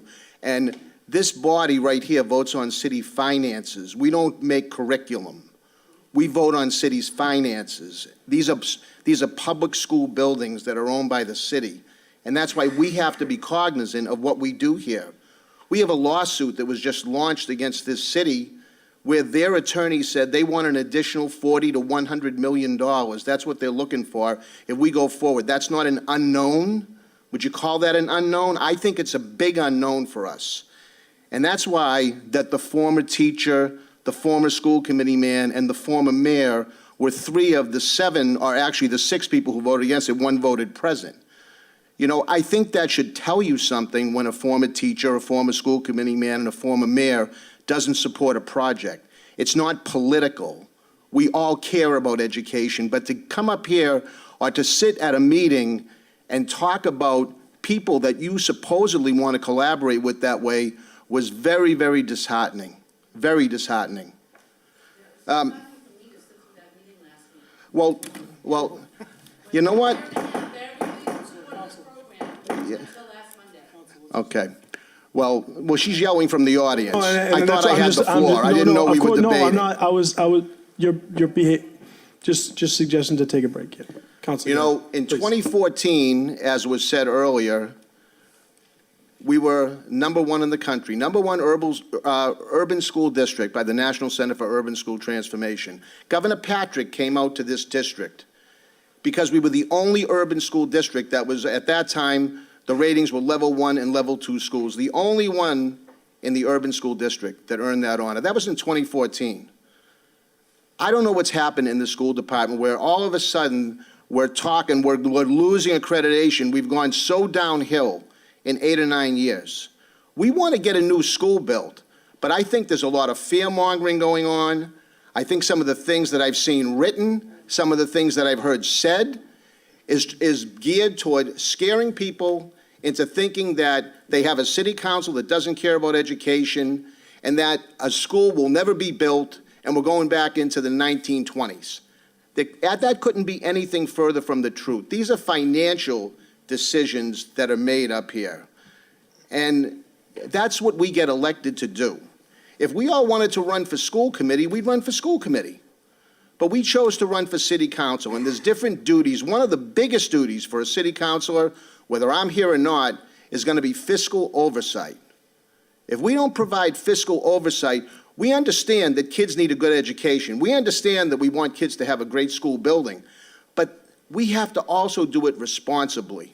We've had 3 different financial plans in about a month and a half presented to us. It's been a moving target since this whole thing started, and I think somebody down there mentioned that the price jumped $120 million since purchasing the land at Wonderland. I mean, you just can't drop something like that into the lap of people who are making financial decisions, not just for parents that have kids in the school system, but there's other people out there that are paying these bills, and we have to be responsible to them as well. And even, you know, you talk about that, these poor parents that have kids in the school system, a lot of them are paying property taxes. This is going to have an impact on them. So we have to be mindful of that. And we're trying, you know, we want to get a school built. We absolutely do, but it has to be done the right way, on solid financial footing. And so, you know, I'll just say this. From here on, if we want to go forward and do this in a responsible way, I think we have to get rid of, the public discourse that we've seen over the last week. There's no place for that, in my opinion, when it comes to working on. I've never seen it, and I've been sitting up here for a long time now. And as I said, I oversaw actually oversaw the Hill School. I was able to work with Brian Dakin's father, Paul Dakin at the time. We had an excellent working relationship, got through that, had a solid plan to get us through that. I'm committed. I'm committed to the kids of this city. And, but again, I have to be committed as a city councilor to make sure that we do it responsibly. Thank you very much, Mr. President. Thank you, Councilor. Councilor Sereno. Thank you, Mr. President. Mr. President, I wasn't going to speak until a few minutes ago. To the teacher who came up, the union rep who came up about being political, this wasn't, for me, a political issue. I'm out of here in 301 days, but who's counting? So off the council, not out of the city, but off the city council. So the decision that I made last week was solely based on the finances. Superintendent Kelly, you mentioned, you guys have been all in for a year and a half. You've been all in. I missed the vote in October, the Wonderland taking. And I'll be totally honest. In October, I would have voted in favor of taking Wonderland. A few things have happened since October, since last year, since we chose the site. The first being, I was under the impression from the beginning that there was a financial plan that was going to be and guide us, and that we were going to be able to afford this project, whether it was, $470 million, whether it was less than that, whether it was $800 million. The price, if the price is irrelevant to me, if we could afford it and we had a plan of how it was going to be financed year to year. It became clear in the last month and a half that we were a little shaky on that. When the financial plan, when Mr. Visquet came up in January, and then we didn't get the numbers until the night that we had to vote. With all due respect, and and the other fact was the eminent domain case. I know we knew that that was a potential going into Councilor, this. just be careful when you're, just because of this pending litigation, just be cautious. I'm asking us to be cautious, that's all. Right, I'm not saying anything that wasn't in the newspaper, because you actually, during that, I'll try to be polite and respectful, professional. During that school committee meeting last week where you bashed us and went after the decision that we made, you made a comment about Wonderland and how all of a sudden, we could call that into question. Well, when the attorney, you even mentioned this too, that the attorney mentioned in the newspaper that they were looking for almost $100 million for that land, and that we, the city, had hired and retained independent appraisers to look at it, and that's all well and good, but you have dueling experts right there. I looked into the attorney that's representing the owners of Wonderland, and he's very well respected in that Mr. Mayor, I'm sorry, Just, all right. I'm not Gotcha. gonna go back and forth, but I was gonna say, I did some homework, and it seems, at least from his website, maybe that's not accurate, but they had said that, he got the highest eminent domain taking in Plymouth County history. So there was a case that, I don't know the details, but it seems that he's well-respected in that field. Maybe that's not the case, but, sure. If, Mr. President, Yes, through. and same thing with you, Mrs. Kelly, just be cautious. If this is Very in litigation. briefly, I'll be cautious. I don't really want to touch base on that too much. I'll only talk about things that have already been in the public record. And one is that there were actually two separate experts that the city, one directly and one through our owner's project manager, hired to do an assessment on that land. And both of them independently are experts in land use evaluation. So we had actually two separate evaluations that said what that land was worth and what it should be valued at. I understand that the owner, as he rightfully should have, also engaged somebody who does that kind of work. I have no idea who or what their level of expertise is. I won't speak to that, but I'll say that it would be in his best interest as an employee of the owner to put out in the public what would serve the owner, which is inflated numbers. That's what he should be doing as the lawyer for the owner, right? And we should all be looking at what he's putting out with some caution because of his prejudice as being an employee of the owner. The two independent groups that were hired by the city, one by the city, one by the OPM, have no skin in the game. They have no reason to tell you that land is worth less than it is. They have no reason to tell you it's worth more than it is. They can only give you their best judgment. And I would just say to the council, as I did in that letter, that I think that you'd be better off listening to those two judgments than the other. And I know it's not guaranteed, but you all know that you sat in an executive committee session, in an executive session, where those folks came and gave a presentation and told you there is a possibility of litigation. We knew that months before we voted for the eminent domain taking. Everybody here knew that. You were all part of that meeting. So I'm just not sure where the shock and awe is coming when they actually filed a lawsuit last Friday. I think they probably did that intentionally to sway your vote. I don't know. I'm not them. Thank you. Council Sereno. And one other point, so that was the point about Wonderland. But I sat in on one school building committee meeting. I went to practice one week and you weren't there, Mr. President, but I was at the school building committee meeting a few weeks ago. So the one meeting that I did attend, they were discussing the budget and trying to bring construction costs down. And a couple of things I found interesting. I'm all for building for, the future and including everything that we can. But there were millions of dollars in that budget, or at least $1 million for a lit tennis field at night.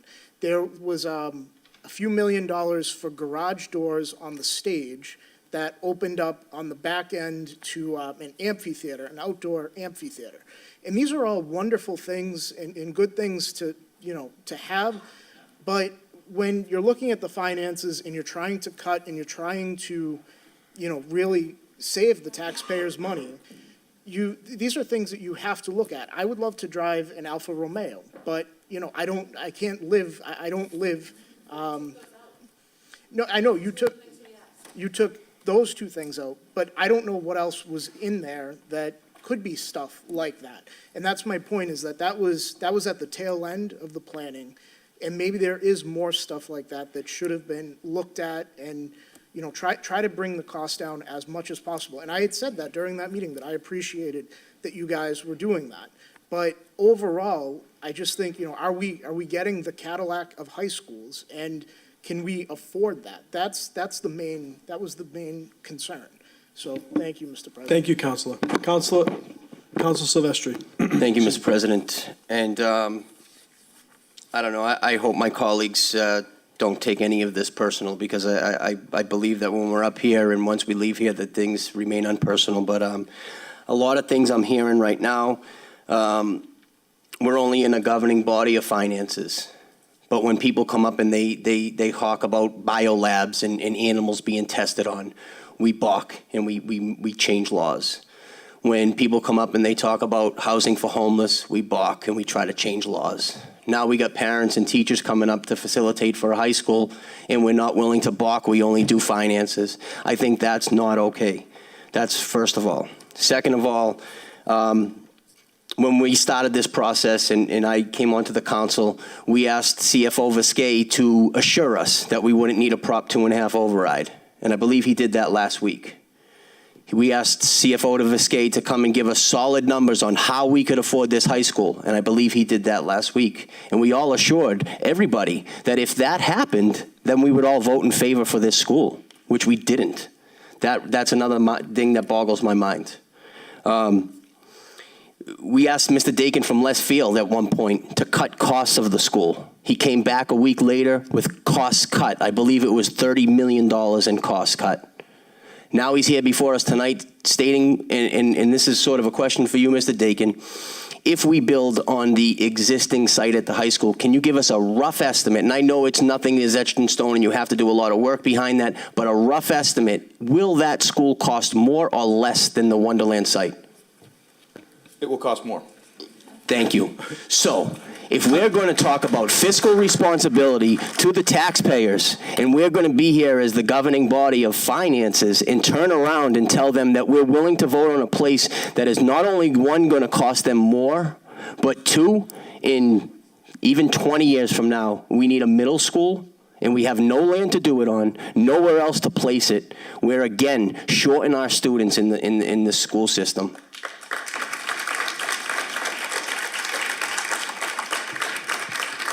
And I don't believe that any of these decisions are political, and I don't believe they're personal, but I do believe we're being short-sighted when we think about this. And I think it's very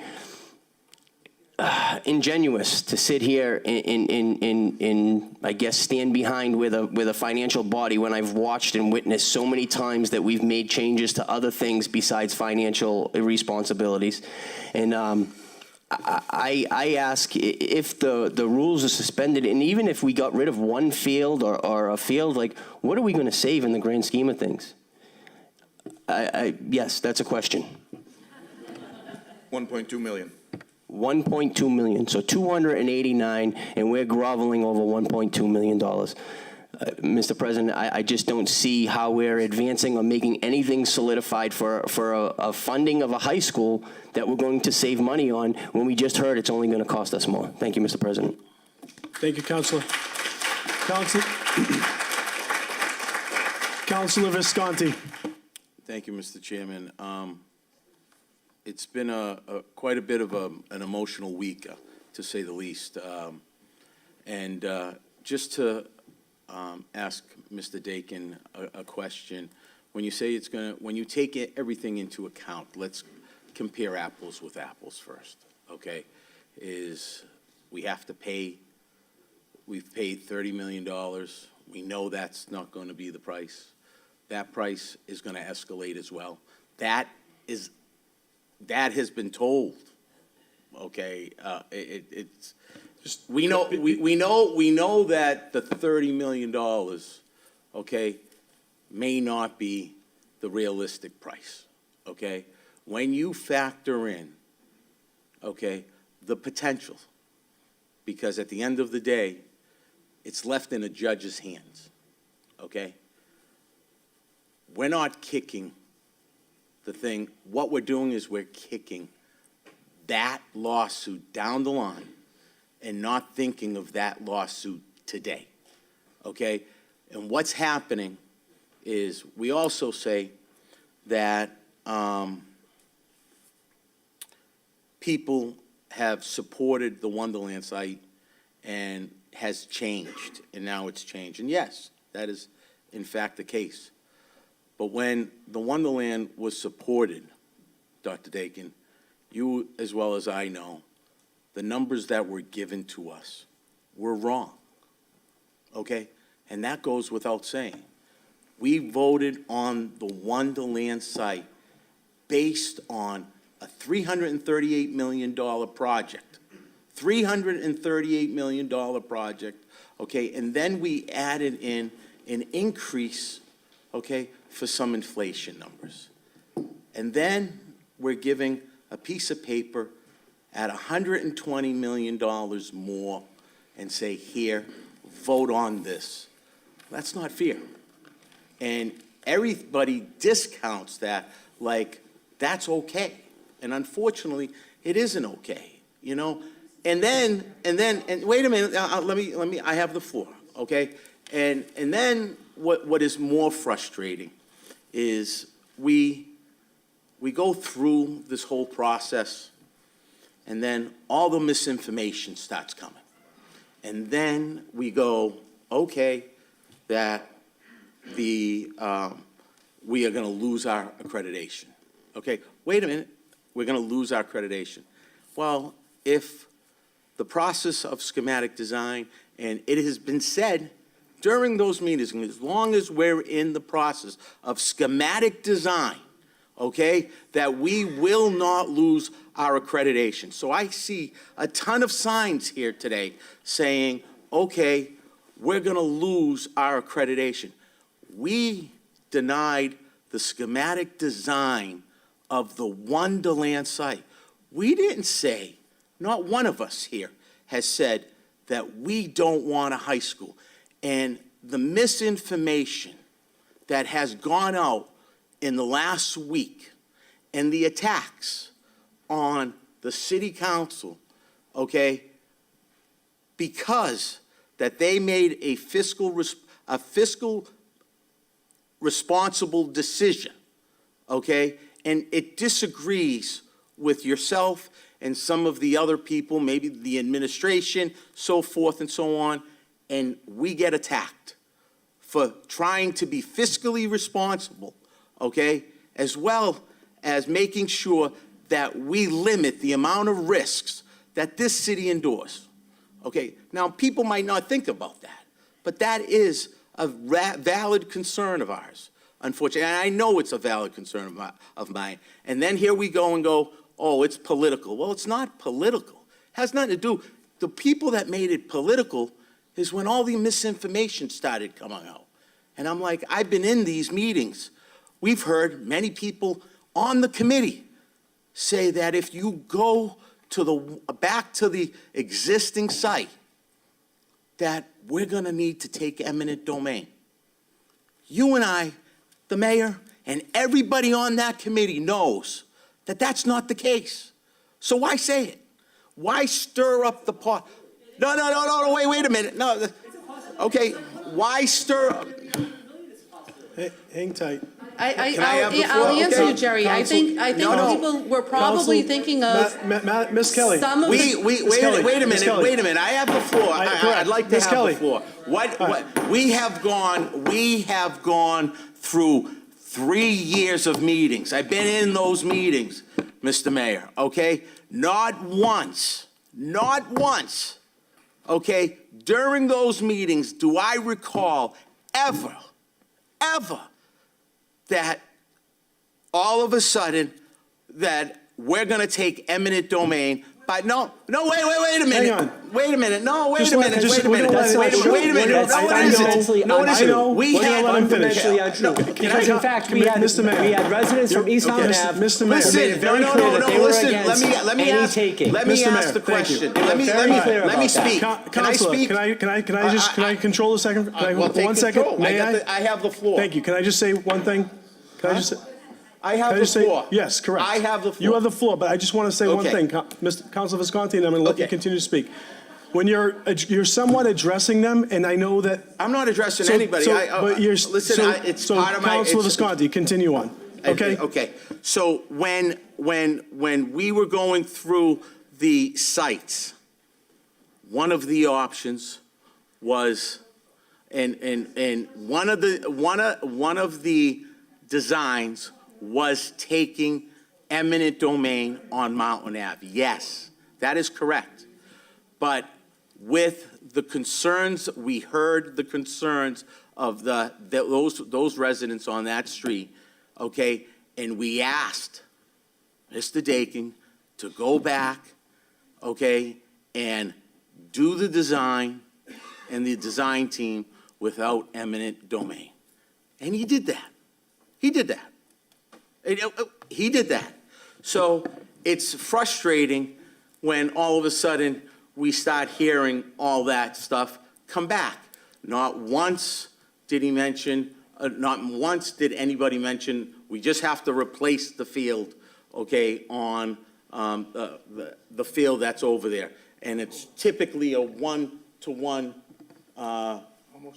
Almost always. So it just seems as though that I understand the change, and I understand its frustration, and emotions are running wild, okay? But it's unfortunate that we don't deserve the attacks that have been given to us and that has been said on social media, on committee meetings, you know, attacks on our character, attack on our families. It's just really completely uncalled for. It's completely unprofessional, and I'm kind of surprised it really happened. But bypassing that, okay, the schematic design for Wonderland has failed, okay? We have a motion in. We need to do a better job working together, collaboratively, and transparently, because, and I stress the latter, okay, because it seems as though some things have just been not put out there, and it's questionable when that information gets out to the public. So I just think that we all want a high school. I want a high school. I have kids. I know they're going to have kids, and I'm not going anywhere. And it's a false narrative to say that the Revere City Council does not want a high school. Okay, that's not right, and that's not correct. So I only ask, okay, that moving forward, that the mayor's office, that we work collaboratively together, okay, the mayor's office, the city council, okay, the school committee, the school building committee, and that's updating us on a monthly basis. Whatever, we welcome the information. Now, I've been on that committee, and, you know, I've been up to date with that.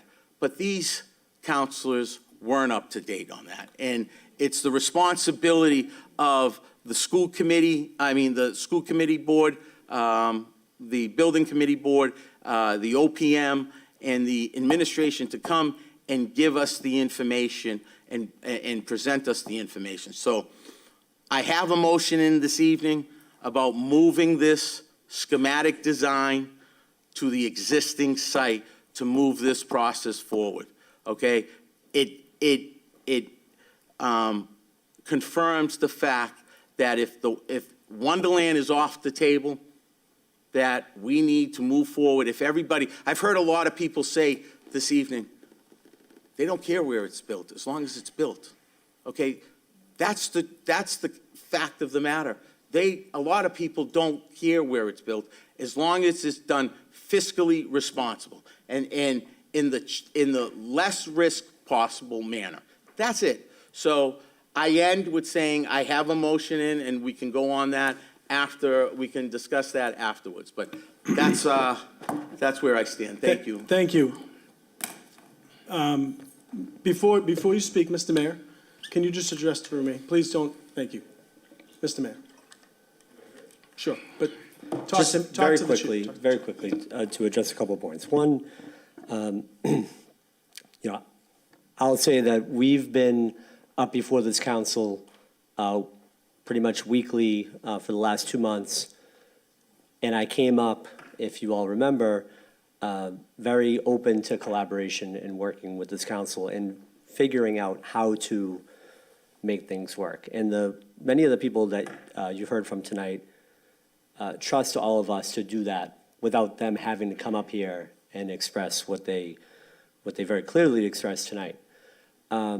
So that's number one. We've been working collaboratively. I don't think last week was very collaborative, but again, that was, maybe a failure on all of our parts. In terms of the existing site, number one, I think it's very clear tonight, it's the more expensive site. Bottom line, the more expensive site. Does it have less risk? Possibly. But the risk that we take at the existing site is one that I don't think many people want to deal with, and those are the residents on East Mountain Ave who could potentially have their houses taken. There is a very real risk that there isn't a one-to-one taking of the field. And there's a very real risk that we wouldn't be able to build a school on the existing site without taking property. That is a real risk, just like Wonderland is a real risk, the additional payments of Wonderland being a real risk. We mitigated those risks with Wonderland. We told you that in our financial plan, which was, yeoman's work, by the way, by our CFO, because anybody could tell you that planning for 1 year is a challenge. To be asked to plan out 25 years, there are a lot of questions about that. And there are going to be a lot of assumptions, and there's a lot of risk that's involved. We are elected to make those decisions and weigh the risks. The final thing I'll say is that if this is truly a financial decision, it's been very clearly stated that the existing site is a more expensive site.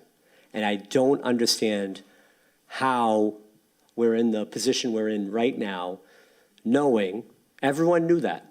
Everyone knew that. Everyone knew, anyone who is in construction, and Councilor Visconti, I believe you've been in construction, you know that numbers change. A project this size is going to change. I've talked to the union members about this. They know that numbers change. Anyone could tell you. And so, yes, numbers have changed.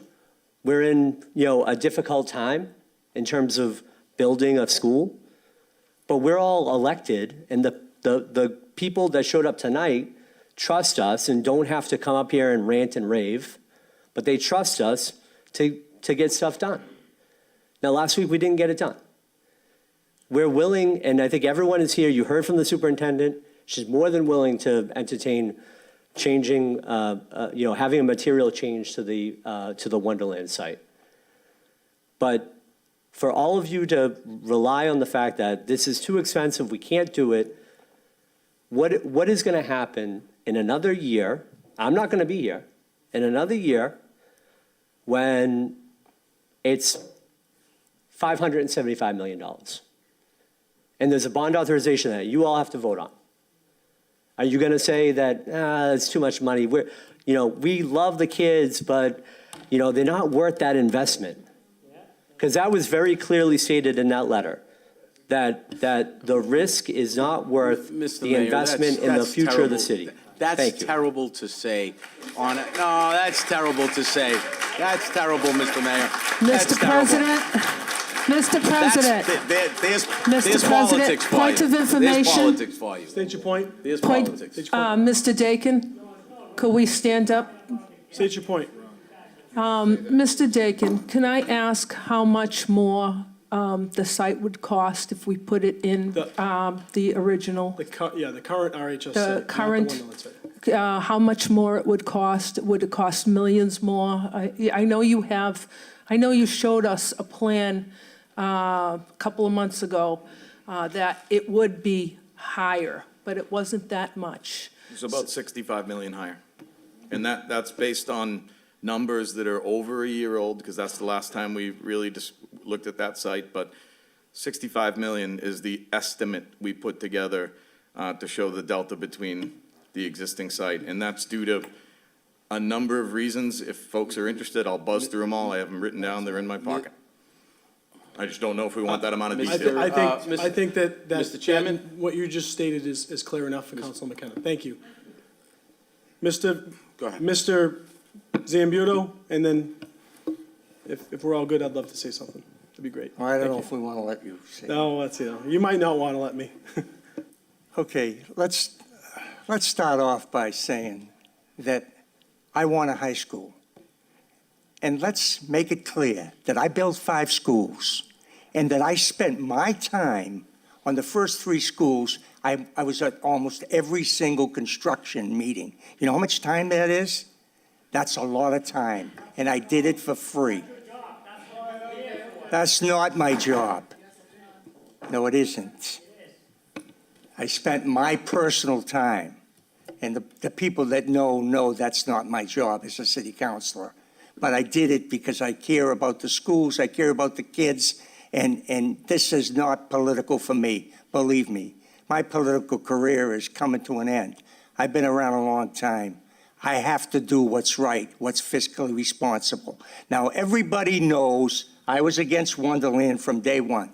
I was off the council when I came up here and said, this is the biggest fiscal mistake that the city has ever made, taking a piece of property off the tax rolls to build a school.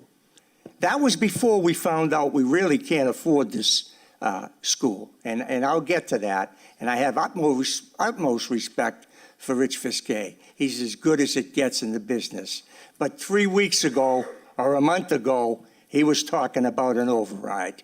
And then all of a sudden, the numbers got rosier. But they didn't get rosier, because what happens is, with Wonderland, I said when I was up here that we're taking $1 billion off the tax roll in 50 years. That's $22 million a year in income off the tax roll to build the high school. Now, everybody's saying, oh, this land sat for 12 years, nobody built anything on it. That doesn't mean it's not worth $100 million. That doesn't mean that property is not valuable. And that doesn't mean that something on there can't produce the money that we need to pay the bond on the new high school. That's what fiscal responsibility is, not the emotional stuff, okay? Because that doesn't pay the bills. And God forbid we go into a recession, which looks like it's on the horizon. We won't be able to afford this. Now, there were numbers put before us that made it look like this was affordable, but it came with a lot of pain. It came with a lot of cuts. Nobody wants to talk about that. It came with capping police at 4%. It came at a possible going into the community trust. A lot of things that are not palatable, and maybe a trash fee and all these other things. But the bottom line is, if we want a high school, put Wonderland back on the tax rolls to help pay for the high school. Put the high school back on the, and this fear-mongering about that it's going to be more than 1-for-1 for the fields is bullcrap. It's not true. I've been in, we moved fields for other schools here. It's almost never more than 1-for-1 when you move in the field. Almost never. Yeah. Or you want to go on maybe. So maybe it's going to cost another $100 million just for the land. I don't care about that. That's not the big number I'm worried about. I'm worried about the income that's not going to come in off that property that could actually help pay this bond and possibly pay the bond for a new middle school down the road. But right now, there's no finances for it. And we can pretend there is, but there isn't. We need that income off that site. And this city council voted against the schematic design for Wonderland. Wonderland is dead. The possibility of going to the another site is on the table. It's on the table tonight. And Councilor Visconti has a motion in there to select, to look at the schematic design at the other site. But Wonderland is not going forward. And I think that we got to face reality.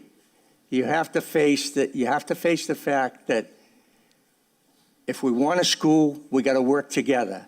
We don't need to call each other names. We don't need to say that we're not good people, or we don't do what we're supposed to do for the tax. That kind of crap's got to stop. If we want to work together, we'll get this done. But we got to do it in a fiscally responsible way. Thank you. Thank you, Counselor. Before I speak, Ms. Ty? Yes. Name and address I for the doubt, record. Just name and your address for the record, please. I We all doubt know that who you there's are. anyone here. Carol Ty, Endicott Ave? What Oh, street? sorry. What street? Still born on number 51 Endicott Ave, and I hope to God that's where I'll die, but not too soon, because I'm not through fighting yet. I don't know, I don't think there's anyone else here who has actually seen the site behind the high school. I was trying to think, Danny, if you had been there, but it was Tom Ambrosino. When we were building, when we were thinking about building the Rumney Marsh, we were figuring out where it would go on the Rumney Marsh. And so Tom called in somebody, I don't know who, some expert, called him in, and they opened the whole place up. Now, I don't know how many of you know this, certainly was a shock to me, but there's a huge culvert coming down from the hill, all the water goes, it goes under the highway, and it comes out the other side. So when they dug it up, the culvert from up here, from coming from the hill, and the culvert going across, they were like that. They were not meeting, they were not touching, there was a huge space between them. And I, in my stupidity, or maybe I'd call it innocence, asked, well, how did that happen? They said, because this is a swamp. It is a swamp. You can't put anything on here. Anything on here will sink, and the same thing will happen that happened to the culverts. And so that's when we decided to move the Rumney Marsh over and in a different place. There is no place else.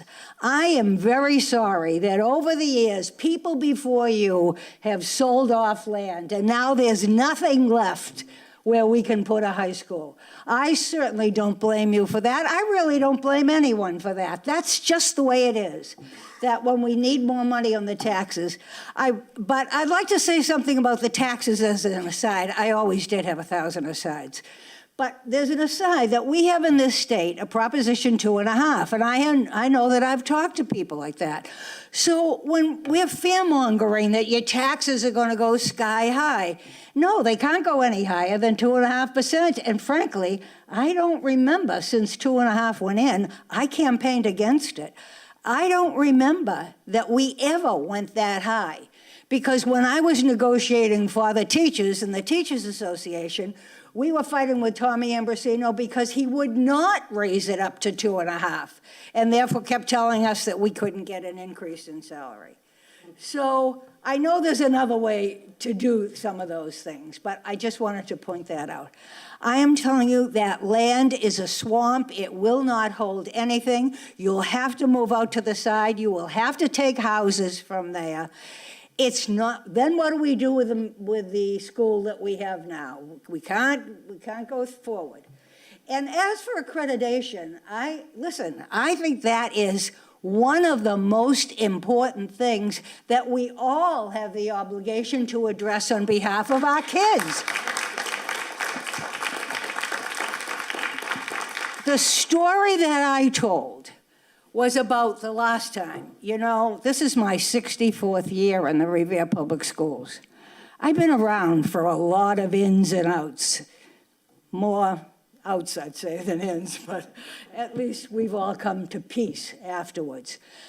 So I was around when we had a high school. Now, for those of you who are too young or weren't born when this happened, we used to be in a high school before this one. I think I'm the only one who still calls the school that we're in the new Revere High School, because that high school was falling apart. It is on the site where Immaculate Conception Church is now, okay?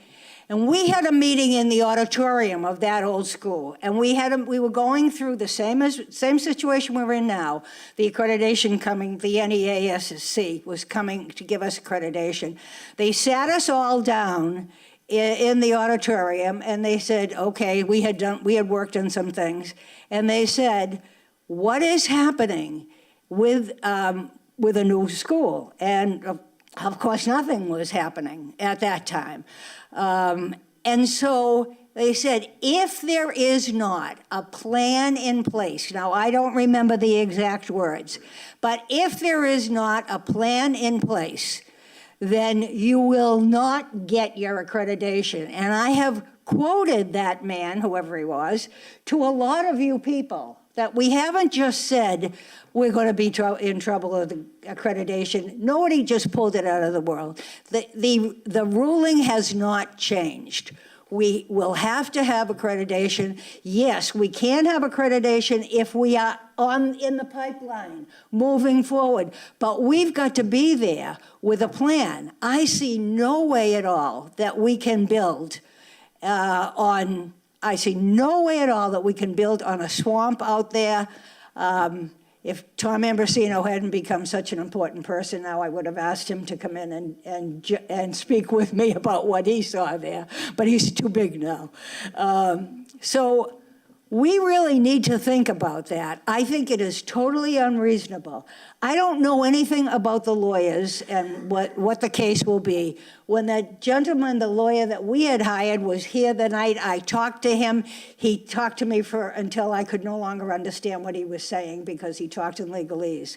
But he made the point quite clearly that just because this guy thinks it's worth that doesn't mean that it is.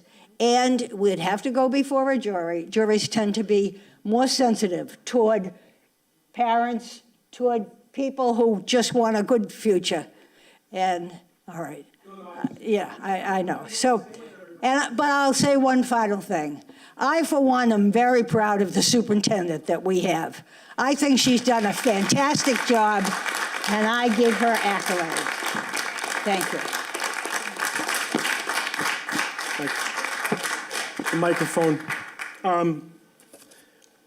I've written so many notes tonight, and I want to say so many things. I'm going to try and consolidate my thoughts, and I think that everyone's had a really ample time to speak. I'll just start with a few things. Since my kids have been in the Revere schools, my daughter graduated a few years ago. She wishes to come back and be an educator in this city. She taught at the summer program at the SBA this last summer, and she had an unbelievable experience. But more often than not, much like many of us up here and many of our friends that have kids in the schools, right around that 6th, 7th, 8th grade, where we have really tremendous elementary and middle schools because we've invested in them. Right around that 6th, 7th, 8th grade, a lot of parents in the city they start talking about if it's time to move, if it's time to look for alternative education for their children, if it's time to invest in private school or sell their home and get out. That's the norm in Revere. So we do tend to lose more residents in the city because this isn't just the last 3 years or 5 years. We've been talking about the school since I think 2008 or so. The high school has not served the needs of the city for many years, many years. The educators have, the facility has not. We all know that. No, there's no one on the council that disagrees with that. So that's something that we would like to take out of the equation much sooner than later, much sooner than later. Changing last week's vote was somewhat disappointing to me. I'm not here to scold my fellow councilors. I talked to every councilor and I said, I respect your decision. I don't agree with your vote, but I respect your decision because you have that choice. So I'm not going to sit up here and try to be the common ground for everyone and try to get everyone to come together. A few councilors have mentioned, bringing us together. That's what I have to do. If I sat here and slandered each one of them, and if I sat here and threatened each one of them, or if I sat here and showed them exactly where they were wrong, I probably wouldn't get very far. That's not going to reach much of a compromise. But I do want to lay out some of the true facts. And this is an individual, this is just what happened. We did deliberate for many years, for about 2, on this site. On the site. The Wonderland site, the Revere Housing Authority site, Caddy Farm site, Squire Road site, current site A, current site B, Wonderland carved up. We deliberated and negotiated with the school building committee authority, and we decided that the best site selection was the Wonderland site, with all of the issues that we knew would have to come. It would have to be eminent domain, and of course, whenever we go into any eminent domain, if I take your house tomorrow, you're going to sue me. If I take your business tomorrow, you're going to sue me. If I take your empty lot of land, you're going to sue me. We all knew that. We all knew that. So that is the truth. We deliberated for 2 years on the site, and we found, even with some flaws, no site was perfect. We found the least imperfect site to be Wonderland. 8 councilors voted on that. Not every councilor was present, and I understand. And I'll give some credit. There's been a few councilors that have been stalwarts against it. And you know what? At least I respect the fact that that's how they felt and that's how they've stuck. The building committee voted for the Wonderland site. The school committee, I think unanimously, the school committee voted for the Wonderland site. The city council voted for the Wonderland site, 8-1, 8-2, something like that. I don't know if everyone was present. Okay, but 8, supermajority. So then we have to truck forward to the next phases of this building committee. We've come to, budget, schematic design, et cetera, et cetera. Clearly, yes, over the 2 to 3 years of the project, the escalation has risen. We're going to see something later on with the fire station. They're going to come to us tonight and ask for more money for the fire station. Surprise. Like someone said, the cost of eggs has gone up in the last 3 years. It's doubled. The site went up about, 25%. None of us were happy, but we can't go backwards on a decision we already made, and we brought that up over and over and over again as why we didn't want to vote for the total project when we knew the site, we chose it, we chose the site. And then we talked about it over and over again like we didn't know what was going to happen, which that to me really was disappointing. Okay, moving on. Then we got, some really tough news in, I think, January, December, that it was going to go up to potentially $499 million, a certain amount to the city. Obviously, that wasn't the city's expense. And we deliberated over that, and it was a shock and awe. There's no doubt. All of us were shocked. Jaws dropped. It went up about 20 to 25%. Not happy. But we asked for, here's what happened. We all said, everyone does want to build a school, but we have to do it with our actions, not just what we say, with our actions. So when we talk about building a new school, and Viscay comes up here, the mayor comes up here, Diane Kelly comes up here, Dakin comes up here, and we ask them questions, and everything we asked them, it wasn't immediate, but we did get answers. But what it felt like was kind of like when I asked my mom for a video game system, and she didn't want to get it for me.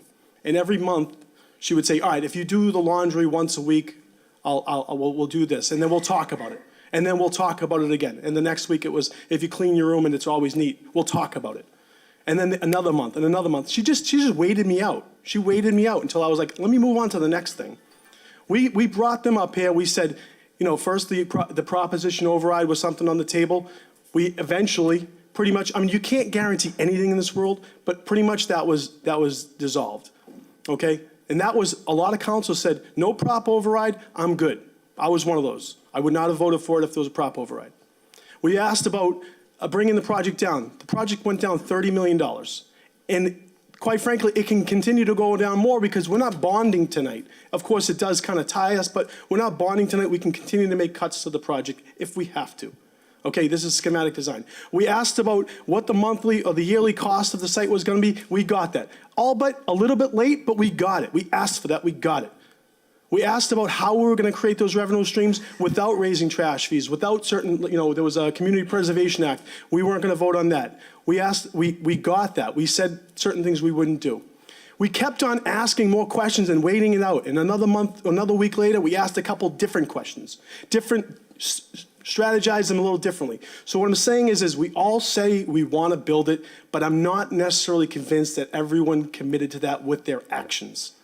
And that's just my gut feeling. This is an individual. Some people have been very consistent throughout. Some certainly have not. And that is what I'm disappointed in. I'm really excited to hear, and I want to ask Mr. Dakin, if we are able to go back at current site, not current high school site, but the current proposed site, Wonderland, and if we can, I know we filed for reconsideration, and if there's enough changes and if there's enough time, if there's 3 months, if we still have that time, I will continue to be a stalwart and a supporter. The reason we chose that site was because it was the best site.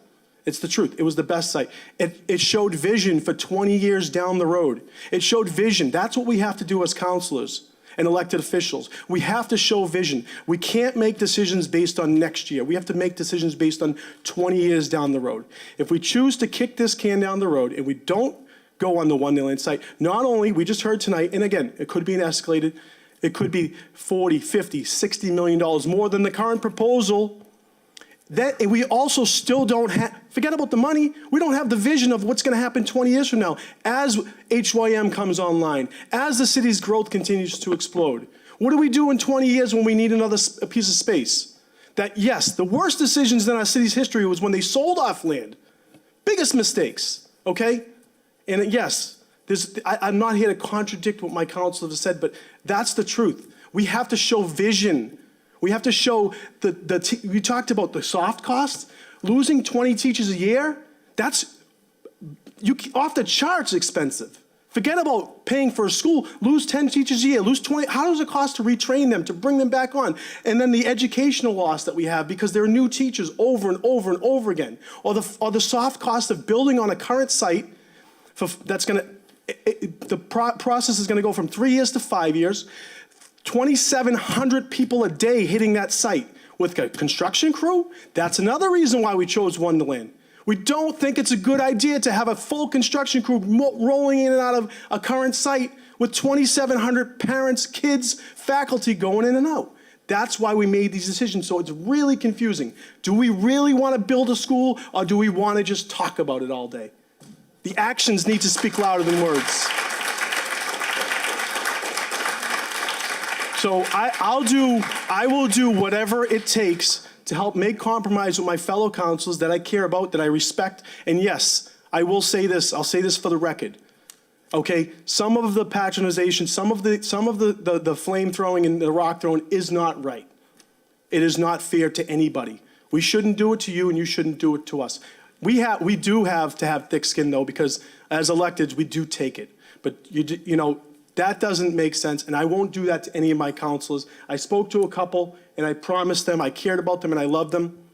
But I will do anything it takes to get Wonderland back on board, to make it work, and if we have to continue to work on the design a little bit more, because we got an extension, and bring that price down, I have full confidence that we can do that. If we have to talk to our senior leaders in the State House, and our senior leaders we have the minority whip in the city, you don't think that 3, 4, 5 years down the road, she's gonna come up with a couple $1 million for robotics and science labs for us? I highly bet that will happen, and we'll continue to make it work. We're not gonna have an override. We can afford it. Anyone that says today at $289 million, and I hope it's better, we can afford that.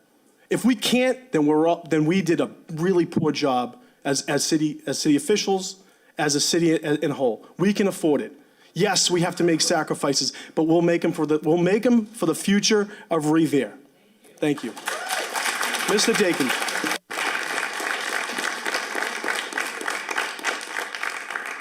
So I'm going to follow up in the spirit of sort of communication and transparency that we've all talked about tonight, and say that the message to me hasn't been clear. I've heard some people unequivocally say Wonderland is gone. I've heard some say it's not. I've heard everything. Either way, the project team needs to know in March. So we have an extension for the Wonderland site that we could submit schematic design to MSBA in consideration for their April board meeting. If we learn in the next number of weeks that Wonderland's a go and it comes back here in some form of vote, we can get that in, we can proceed forward. If we aren't going to proceed with Wonderland, and in fact, the folks who say it's completely off the table are correct, we need an affirmation that a new feasibility study will be funded, and we need to get on that horse and start riding. So I have not personally heard clarity tonight, and in terms of the communication we're going to need to foster to get this done, we need that in the coming few weeks. Mr. President. Thank you. Mr. President. Councilor Zambudo. There is a motion coming up that gives that direction that Mr. Dakin is looking for. Thank you. Thank you. Thank you. I guess if I could just respond to Mr. Dakin, you don't have to respond to this. You know, quite frankly, I don't even know where everyone stands. I think that some stand, and I've been surprised, but I think that we have to have some sort of a conversation. I don't know if there's a motion on the floor that I can actually offer, and this, with all due respect to the motion in a little bit, if I can just ask, is Wonderland off the table? If I can ask that motion, Madam Clerk, if you can offer that motion as a verbal motion, is Wonderland out of consideration for a school, for a future high school? And if we can just ask that motion, that would give There's nothing tying, there's nothing Point of binding. information. Madam- Point of information. Mr. President. Point of Yes, information. Mr. President. The Wonderland site schematic design was voted down. Schematic and design. reconsidered, it's over. No, thank you. Thank you for your point. I'm asking for a verbal motion. If a future high school at the Wonderland site is something that a counselor would consider. Simple as that. Thank you very much. I don't Call the roll. understand, Madam Clerk. Madam Motion Clerk. is to ask our fellow councils, all 11 of us, if if it's not, then that's fine. We want to know now. Madam Is Clerk. the Wonderland site Talk about politics? that's the motion. That's the motion. It's not allowed to be voted on. It's not allowed. It's not granted. allowed by the rules of order. You could just ask me instead of putting it in the form of a motion. I guess by a show of hands, if anyone on this council would continue to consider Wonderland, by a show of hands. Can I ask that, Madam Clerk?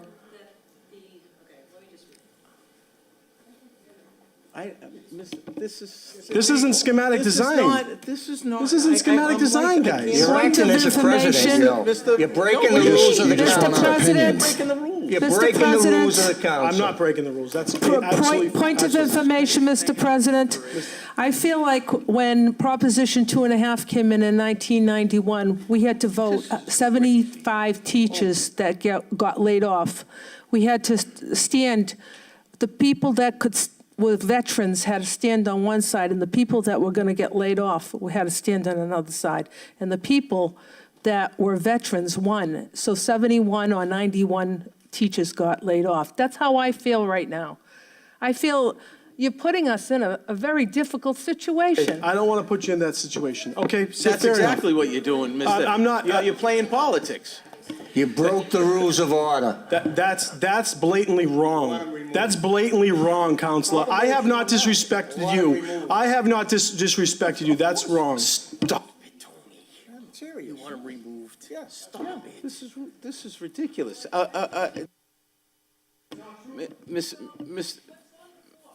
Mr. I guess, Mr. President, then I have a question. How, and I'm just trying to figure this out, how are we going to vote on, because if that's the case, that it is dead and we can't go forward of it, how are we all going to sit here wholeheartedly and turn around and say, okay, then we're willing to vote and turn it right back to the old site, the existing site tonight without any talk, without any proof, without any facts? How are we going to do that? So we're going to sit here and say, no, Wonderland's off the table, but we're going to turn around and vote for the existing site tonight? Don't make sense to me, Mr. President. Councilor Zambudo, do you wish to speak? Councilor Zambudo, do you wish to speak? We don't have to vote on it tonight. There's a motion on the floor. You don't have to always vote on a motion. I would agree. Yeah, good point. Mr. President? Councilor McKenna. Thank you. I would love to see Mr. Dakin come up again, maybe in 2 weeks when we have the next meeting, come up with some solid numbers on both sites. I mean, I think, yes. There's not enough time to do that. There's not enough time to do that. Okay. And, I mean, what I can assure you that when we have the time, if the scenario is to move forward with the existing site, it's going to be significantly more expensive. That's a professional opinion. It's not a personal opinion. It's not a political opinion. I think the clarity that we're looking for is what are we telling the MSBA and what are we moving forward with? It doesn't have to happen at this meeting. It can happen at the next meeting, but we need a declarative statement on whether or not Wonderland is in or out and whether or not the council will support it, the existing site. That's what we need to keep moving forward. So I Thank you. suggest that we do that the next meeting. Fair enough, Councilor McKenna. And that's totally fair, but I think that we do owe it to them to be clear about where we want to go. And we can't go back and forth. Any other councilors? Councilor Visconti? Excuse me? Council, your mic on. Your mic was go on. ahead, I'm sorry. Oh, I thought you wanted to speak. I'm trying to understand, when we say significant more, I have the breakdown of costs in terms of what the cost was originally for the eminent domain, which when you take into account the $23 million, okay, $23 million that the Wonderland site was, no, but the spreadsheet that I have, okay, says 23, and it ended up being 29, okay? The cost of the Wonderland site is $16 million more, okay? That's at $29 million. What if people are under the impression that that land is going to cost more? Okay, so when you factor in the cost of that land and the potential of that land being a lot more, okay, that supersedes, okay, the construction cost increase at the existing site.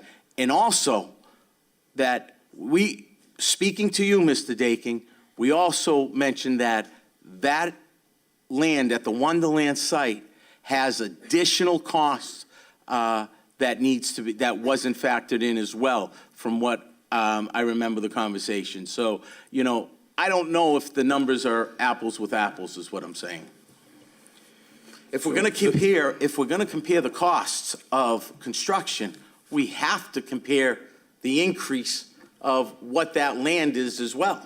And that's all I'm saying. So you're not comparing apples with apples, unfortunately. I mean, and I've asked during the entire process over the last month to say, okay, give us the numbers. We know that the likelihood of the land just costing $30 million is, I don't want to, but it's highly unlikely, okay? So when we have to use some realistic projections in order to compare apples with apples. We have to use realistic projections of what those numbers are going to be. You can't just, what you're doing is you're kicking the can down the line, okay, regarding that eminent domain, okay, and that lawsuit. And yes, Mr. Mayor, you're not going to be here, okay, but a lot of these people are, okay, and that,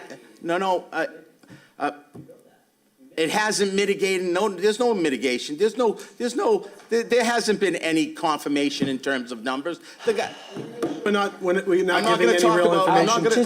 I don't want to give. Just so everyone's clear, in the financial package that was presented to all of you, and this is a question from Council Caligliandro, I believe, whether or not we had an additional amount that was baked in, and there is an amount of money as mitigation in the event that there is an additional amount of money that we need. I agree with you on that. Okay, yes, you just said that.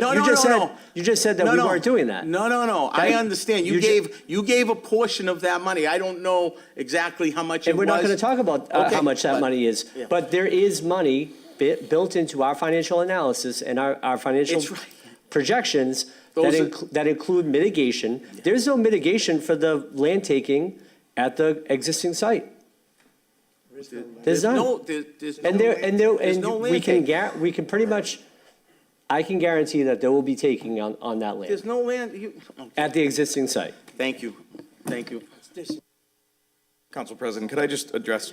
I wanted to speak. Council, Mr. Dakin. I just, again, in terms of being clear, a couple of weeks ago, we put a slide in front of the city council that showed the existing site, apples to apples construction cost, $66.3 million more than Wonderland. That includes spending another $2 million on the repeat feasibility study. So theoretically, I believe to the council's point, if the judgment came back via a lawsuit that the eminent domain acquisition value doubled, the projects are the same money. If no additional judgment comes against the city, it's $30 million less to build at Wonderland.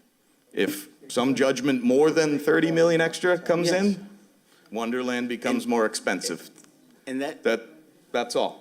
I appreciate that. That's Thank you. Very good. Mr. Chairman, and through you to Councilor Mr. Visconti. Dakin, I understand that if that's the case and it's an even swap, then you can always take into account, okay, the fact that you are taking money off the tax roll, potential money off the tax roll. Wait a minute.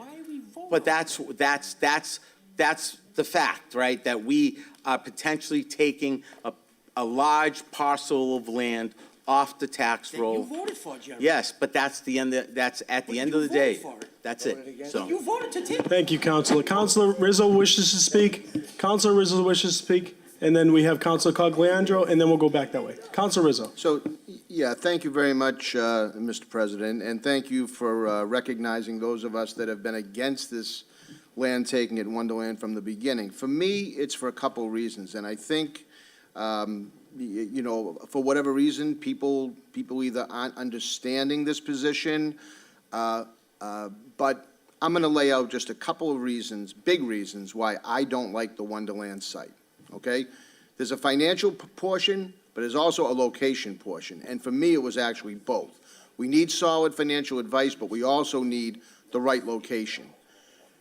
When you look at the Wonderland site and look where it sits right down at Butler Circle, where tens of thousands of cars travel every single day, okay? Now, Revere is an urban city. Revere's an urban city, so we know we're going to have traffic.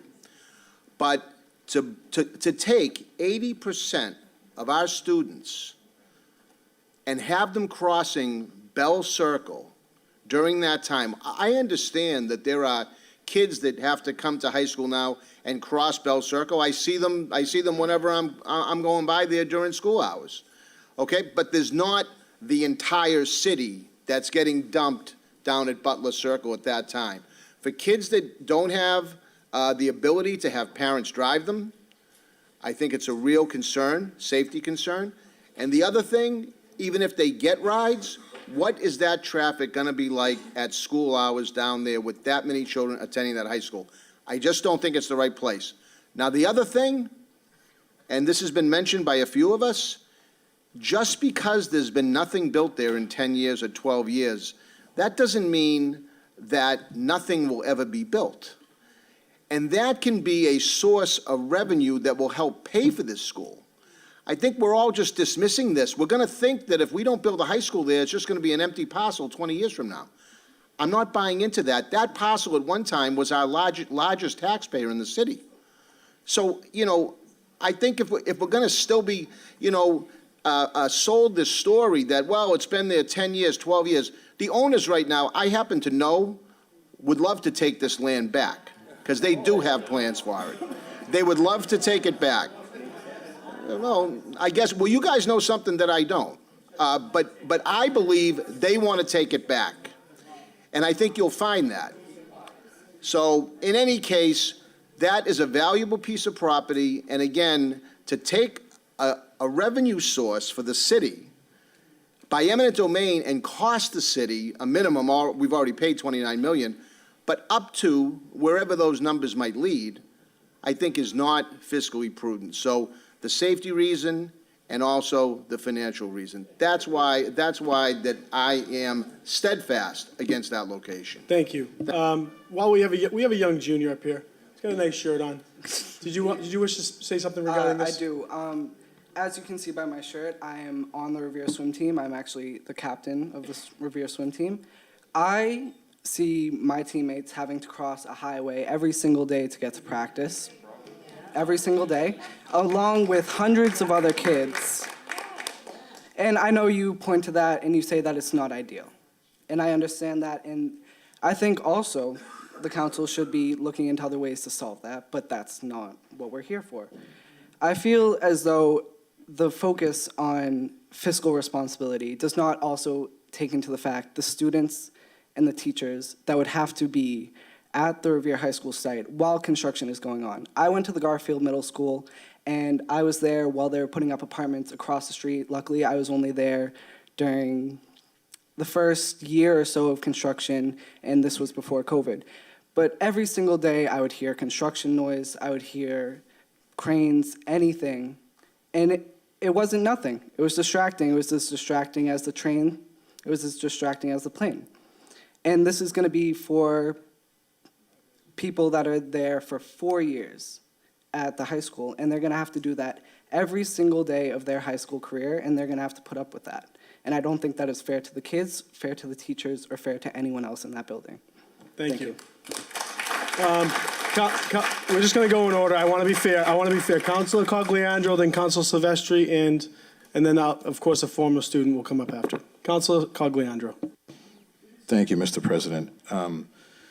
I just want to clarify my stance on location, and I said it last week and the week prior. That area on East Mountain Ave is going to be Ward 3. Mr. Powers and I, Councilor Powers and I kind of jointly, have that area together. Those people have spoken loud and clear, and they don't want to be threatened with eminent domain anymore. And there was a comment made about construction, and as I stated, as a teacher, I cannot allow or try not to allow construction work to be going on next to a place where kids are supposed to be learning. I can't do that, and I'm so okay. And that has been my stance consistently. And to your point, Mr. Mayor, about taking a risk, respectfully, my risk was taking Wonderland off the tax rolls. That's the risk I'm willing to take. Okay, my problem is the money. I need to see that we can afford it so that my property taxes for my home and my business and many other people can afford it. That's all I want to see. That's been my stance the entire time, okay? And just, I do have a question. We can talk after, Mr. Mayor. I do have a question. Mr. Dakin, again, thank you for being here always. And I just want to state that I know that this isn't personal or political for you. You have been nothing but professional. I want to ask you, in your professional opinion, are there cuts to be made at the Wonderland site? I really don't think we can, I think if there are cuts to be made there, they could be made in the design development phase, and they might amount to a few % of the value of the project. Unless we're willing to go back and look at the educational space summary, which is the backbone of these projects. How much spaces do you need? What kind of rooms? How big are they? How many kids can get in there? If we're not going to revisit that, which nobody has suggested, I don't even love throwing it out there right now, there's really no way to affect the value of that project more than a handful, 10, 15, $20 million. So could we find some efficiencies to get from 470 to 460 somewhere in there during the design development phase? Yes, but would 470 ever become 420, 400, 380? No, it won't. Okay, and the fastest route, because there's been a lot said here tonight. I want to know what the fastest possible way that we can get on track with building a high school is, in your opinion. Or if it's a fact. I mean, do you mean when's it going to open, or? No. I mean, okay. We're at a pause right now. Yep. How do we move forward? And I know is it going to be the decision whether we go to Wonderland or the high school? His question was, what is the fastest route to provide a He new high heard my school to the question, city? Mr. Keefe. He heard my I don't think he question. understood it. Next council meeting. Enough of that. He heard my question. Thank you. Next council meeting, put whatever you need to on the agenda, and be ready to make whatever motions you need to make to declaratively say, are we going to stick with Wonderland in a $470 million project with a $289 million local share? Or are we going to repeat the feasibility study, push the project back a year, understanding that that could be as much as a $65 million increase to the project? I need, and the people on our team, that we have probably dozens of people watching on YouTube Live right now, I don't know what to tell them to do. So if that decision can't be made tonight, I would hope the council could talk about how to get around a 3-month delay in reconsidering something, if that's in fact what you want to do. If that's deleting a field, that's great. I think you all need to have those discussions, put the right things on the agenda, and come back ready at the next meeting to tell us, A, if there's a project, and B, if there's a project, what site's it at. We can buy time in the meantime with MSBA, but it can't go beyond the next meeting. We owe them an answer, and if the answer is neither, if the answer is that the team isn't moving forward with Wonderland and the team isn't moving forward with the existing site, then there is no project. And then I think a lot of things some other folks have said out there start coming into play. So I don't know what that means for the agenda protocol for the next meeting, but that's what we need, the project team needs. That's what the MSBA is going to need to support whatever the decision is clear indication of what site, understanding of the costs. We've given you the costs. We need to know what the council's willing to go forward with. And lastly, I'm sorry, Mr. Dakin, thank you for your time. Thank you for the leeway, Mr. President. Is there anywhere else, other than the 2 sites we talked about? I don't think so. I really don't. I mean, we looked at this pretty seriously. I mean, if Caddy Farms wasn't South Saugus, then maybe. That's one of the only sites that theoretically could have sustained it. We looked at eminent domain of businesses, eminent domain of oil businesses, eminent domains of entire neighborhoods. There is nowhere else. And personally, I believe the Housing Authority ship sailed when the Housing Authority Board blocked that site as well.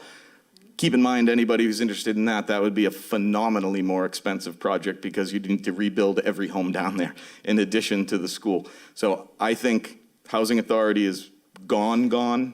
I think every other version of the project was sort of a due diligence, but didn't make sense for any number of reasons. And I think it really did come down to Wonderland versus existing site. And that's the clarity that the project team needs in the next few weeks to know what we're doing and moving forward. Thank you very much. Thank you. You're welcome. Councilor Silvestri. Mr. President, thank you again, and I appreciate the leeway. And I guess here's another frustrating moment. You know, some of my colleagues have been adamant against stopping development of more units of housing, no more units of housing, no more units of housing. And now we're up here saying, don't take it off the tax rolls because we want to save those.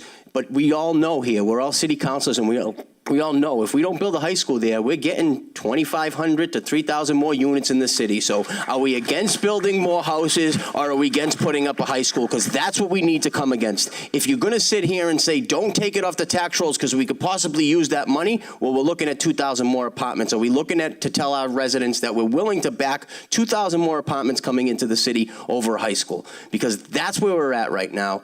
And it just keeps getting frustrating because it does seem like we, as a council, and in both the other side, everyone seems to keep moving the goalpost, and we need to keep it in the middle. Like, the goalpost needs to stick and stay, and that's where the ball gets kicked. We can't keep saying, like, we don't want to take rolls, we don't want to be for building, we want to be against building. We need to be very serious and very adamant about what we want to do. And if it's not taking Wonderland off the rolls, that's looking, and we're going to be purely honest, that's looking to put 25 to 3,000 more units within the city. And if that's something that we're willing to do, I don't see how that would be less traffic than a high school built in a campus setting. And that's it, Mr. President. And I know some people want to get out of here. We've been here a long time. But I'll sit here until the cows come home, until we get this thing done and solved. Thank you. Councilor Guanasso's quesadilla is getting cold. Councilor Zambudo. I miss Council Guanasso, actually. Listen, more fear-mongering, with all due respect to my colleague. I'm not in support of 2,500 units at Wonderland. What would go there, Councilor? I'm in support of a commercial What would go there, development. Councilor? What could go there is many things, but I'm not buying that premise. And putting it back on the tax roll is the quickest way to get to a high school. Any other councilors? Councilor McKenna. I just want to say one thing, that Revere Beach was barren for 23 years, I think, and look at it now.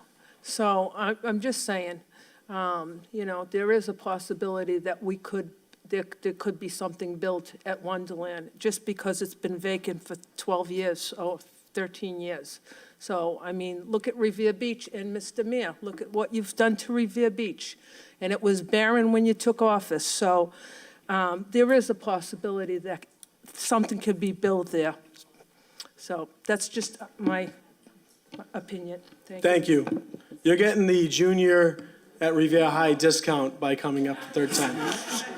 Okay. All right, I'm sorry, just one last question. And so this is kind of just clarify, because I know it's not necessarily too obvious, but does the city right now own the land at Wonderland? If they wanted to, they could build something right now. Is that correct? So to answer your question, Mr. Terrell, technically the city has taken that land by eminent domain. Correct. All right.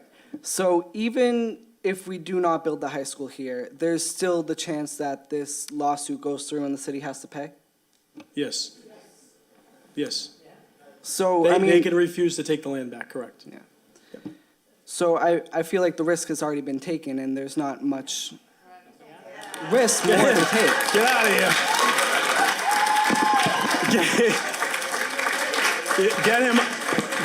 Get him on the debate team ASAP. Forget the swimming team. Are you Better sure debate him. he's only 17? Is Yeah, that get real? him. I need to see an ID. All That's right, amazing. Mr. Hill, name and address for the record. Just very, very briefly, Gianni Hill, Mayor's Aide, couple points.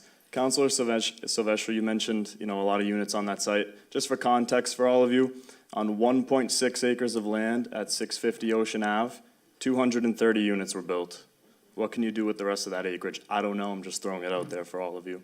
Another thing, we talk about location, location, location. In terms of being geographically central, yeah, the current high school is a great site. I grew up in Ward 4, 4-minute drive to high school every morning. So yeah, I wouldn't be really happy getting on the highway to go to school. But if you look at some of our most dense housing stock is along the beach, wards 1, 2, and 5. If you look at the 2020 census, approximately half of our city's population lives east of Wonderland. Half. Approximately 30,000 residents live east of Wonderland. The rest live west of Wonderland. So what does that tell you? It is central in terms of where the people live in the city. Look at our housing stock. That's all I wanted to mention. Thank you. Thank you. I think that we've heard a lot this evening, and again, this is about compromise and doing what's best for the whole. So I think that we do have to discuss, obviously we have to be careful of how we discuss offline, but we do have to discuss more, and hopefully next week or the next council meeting, we'll be able to come up with a little bit more of a clear path. Place this on file. All in favor? So ordered. Calendar item number 11, communication from the city auditor relative to the loan order for the Point of Pines Fire Station. Mr. Viskey, good thing we don't pay you by the hour.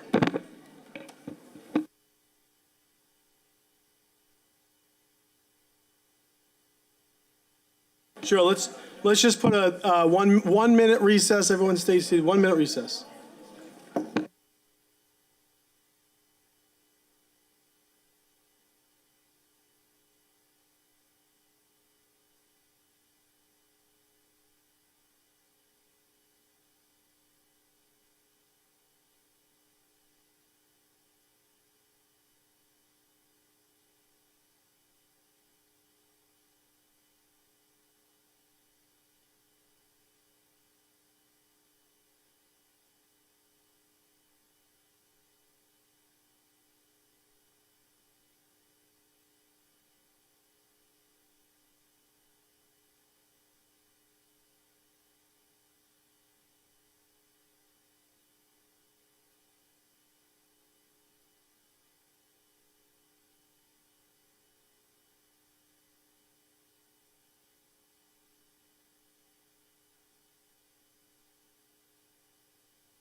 We good?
Calendar item number 11, communication from the city auditor relative to the loan order for the Point of Pines Fire Station. Mr. Viskey. Good evening, councilors. Rich Fiskey, 281 Broadway. I am before you tonight with a loan order for $6.4 million, which is the final amount that we will need to begin construction of a new Point of Pines Fire Station. We've put this project out to bid. We all have our bids in. We have our architect. We have our OPM. And as it stands right now, in order to get this project going, we will need a loan order in the amount of $6.4 million. I believe it'll go to public hearing, but certainly happy to answer any questions if there are any. Any councils on this? Council Powers. Council Powers.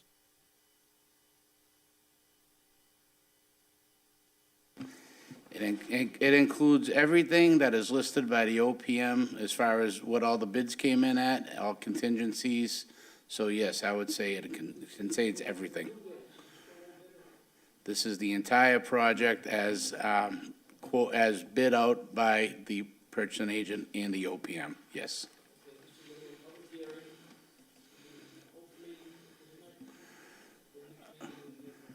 I'll let the city clerk tell me how it's going to go, but I believe you're right, Councilor Powers. Public hearing, then a vote.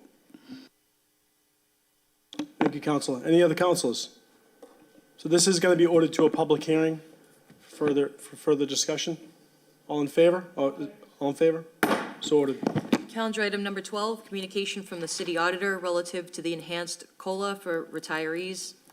Councilor Powers is recused from discussion on this matter.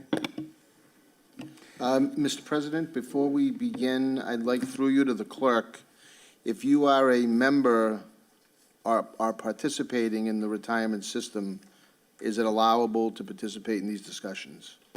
Paul Capizzi also had weighed in on that. I did send him that ethics opinion.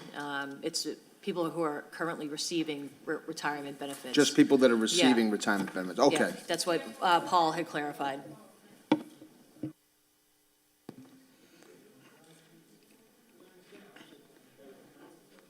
Councilor McKenna is not in the same retirement system. Different retirement system.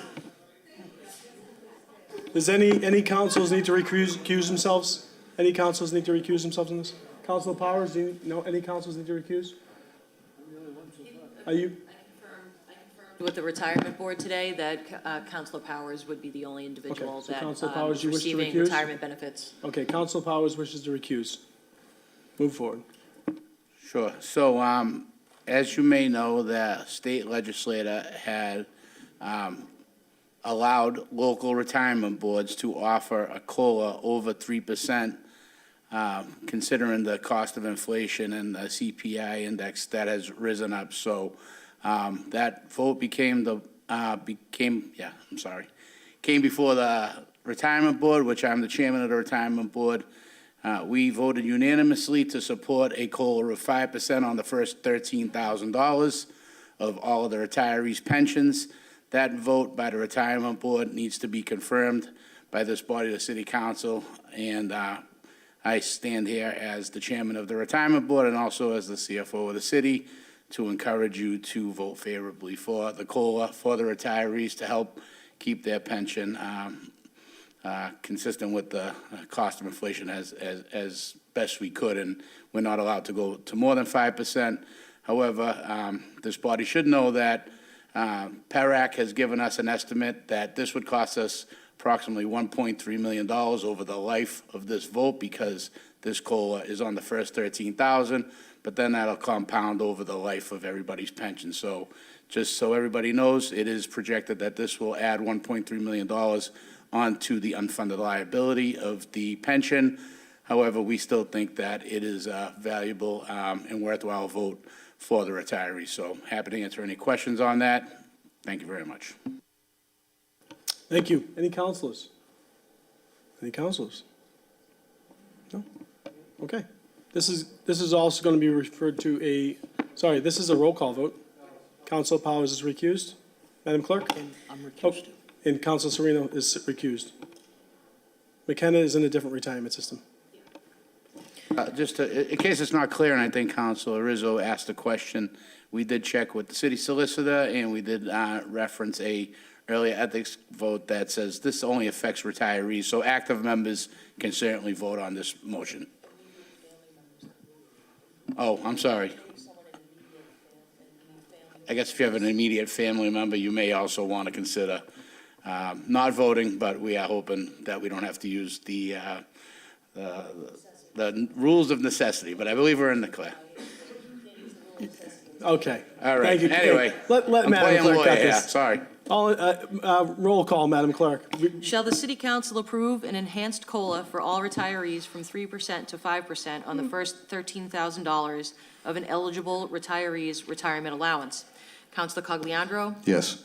Yes. Councilor McKenna? Yes. Yes. Councilor Morbido? Yes. Yes. Councilor Novoselsky? Yes. Yes. Councilor Powers is recused. Councilor Rizzo? Yes. Yes. Councilor Sereno is recused. Councilor Silvestri? Yes. Yes. Councilor Visconti? Yes. Yes. Councilor Zambudo? Yes. Yes. And Council President Keefe? Yes. Yes, the COLA enhancement has been approved. Thank you. Calendar item number 13, motion presented by Councilor Visconti that the City Council send a letter to the Revere High School Building Committee requesting that the existing site of the high school be chosen as the feasibility study preferred option for submission to the Massachusetts School Building Authority and for further study during schematic design. Councilor Visconti. I think we've had multiple discussions on this, so Nothing to further? on that? I mean, I guess the motion's on the table Right. to actually send it. We were under the impression that send it to the building committee. It could also go That's to right. Ways and Means. It's a motion to send it to the building committee. Correct. That's it. Right. Yeah, Okay. it's a motion. Any councils on the motion? Yes. So if I can just comment on it, to send it to the building committee, I'm not sure if we should be discussing this in Ways and Means, but I just want to make sure I heard correctly. If Wonderland fails, of course, I'm game for next up. Mr. Kingston mentioned building in it. I'll put it in my backyard if I can, but I don't think it'll fit, but I'll take the eminent domain process. But I just don't know if I can agree to another 65 million on that, but might have to. Mr. Dakin? I think that's what that decision would come along with for now, and it'll take a number of months to vet that and to see where the final budget lands. Yeah. But one way or the other, whether it's tonight or the next meeting, we need to know a site, and we need to know that we're moving forward, so. The bottom line, I'm sorry, I'm jumping in front of people. Councilor Zambudo? The bottom line is, it's going to take 3 months if you were going to vote for Wonderland. He's telling you he needs a vote, he needs to know by next week. So I would suggest you move forward this. Mr. President, I also, I guess, there was some information that was given to me last night. There was some information, because people seem to be all up in the air, okay? And there was some information last night as well saying that the Mass Building Committee, and I believe we spoke about that, would only give an extension if it was at the Wonderland site. I believe you told me that, if I'm not mistaken.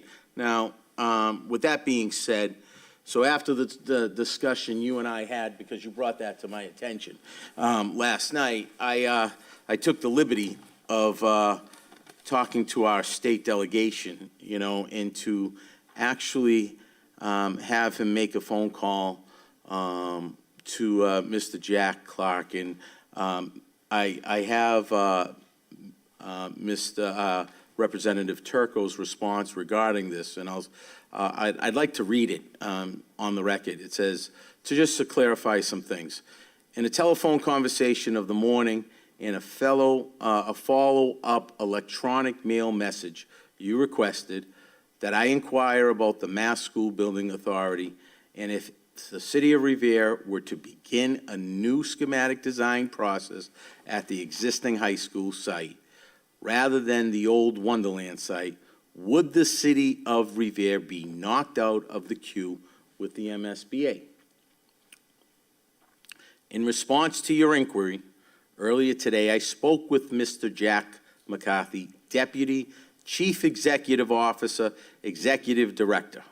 I asked him specifically, and I paraphrase, and I quote, if the city of Revere elected to change paths and engage in schematic design process at the existing high school site, rather than move at Wonderland, would the city have to restart the process? He responded very clearly to me that such a move would only be problematic after a schematic design plan had been approved by MSBA. A design proposal has not been presented to the MSBA. He did comment that such a change in location, like we said, would result in probably a repeat of the $2 million schematic design cost incurred in date of the city of Revere for the Wonderland site. Finally, I informed Mr. McCarthy that the inquiry was a request from the member of the city council, and I was going to share the response publicly. There was no objection to my doing so, and hence the letter. So I did reach out to him regarding that information that you gave me last night, which sounded really, I don't know where that information came from, Mr. President. So I just felt the need to really get clarification on that, because it just wasn't what I thought Mr. Dakin said, and it wasn't something that was That's exactly confirmed. what I explained. No, I'm saying, I'm sorry, it wasn't something that, no, you did say that, but I know, when I say it wasn't something that Mr. Dakin said to me, okay, in the conversations that you and I have, right? So when I got the information from Mr. President, it kind of conflicted the information that you were presenting to me. So do you understand that? So it was not towards you, but yes, you were giving me one information, and then Council President was giving me another, so I just don't know where that came from. It was just, it was unbeknown, so I don't know where that information came from, Mr. President. Thank you. And I appreciate your clarification, certainly, but just because I'm the comment that the extension was granted, which we were all thankful for, was told verbatim was for the Wonderland site. I'm not going to sit there and say who, but that was, so I appreciate you getting that clarification. That's great. Again, it doesn't negate the fact that. I didn't say it did, Right. but it was wrong information, unfortunately, that was also being spewed out there. I don't think anyone was spewing. We had a personal conversation over the course of about 20 seconds. Okay. Councilor Rizzo. Yeah, speaking on the motion, I mean, I came into this meeting supporting the motion, and I do. I just want to say just a couple of things as we're wrapping up, as we're all wrapping up our personal comments about the school building project. Obviously, it's got very contentious. It's amazing because we all sit here saying we all want a new school, but we all have our sticking points on how to get there. Before I just say one thing, that junior from Revere High was about as impressive a kid as I've ever seen. Very, very impressive. As far as building on site, which I've been pretty clear from the beginning, would be my personal one vote, personal choice, right? And I understand there's some concern about construction work and so on, but this would not be the first high school that's built on the existing site. I mean, there's many. There's one going on in Stoneham right now. I mean, Winchester built on site. Danvers split their high school and built third. I mean, they built in an existing school. Woburn, they built on site. This wouldn't be the first time. I mean, this isn't some novel idea that, we're coming up with, wow, we're going to build on site. It's happened before. So, I think we just all need to be cognizant of that. This is not gonna, it didn't ruin the education. I don't know yet in Stoneham, but presumably not. It hasn't ruined the educational experience in Winchester and in Danvers and in Woburn. So I think we just need to be a little open-minded, I want everyone at the end of the day to get on the same page. Whatever we do, I want us all to go forward together. We all want a new school. I think, we have, we know we want to get there, but, all the, let's just try to put our heads together, look at all the facts, and then hopefully, much sooner than later, come to a conclusion so we can move this project forward. Thank you very much, Mr. President. Council Silvestri, then Council Novoselsky. Thank you, Mr. President. And I'm going to go back to what I stated earlier. I guess this is a question for the CFO, Mr. Viscay.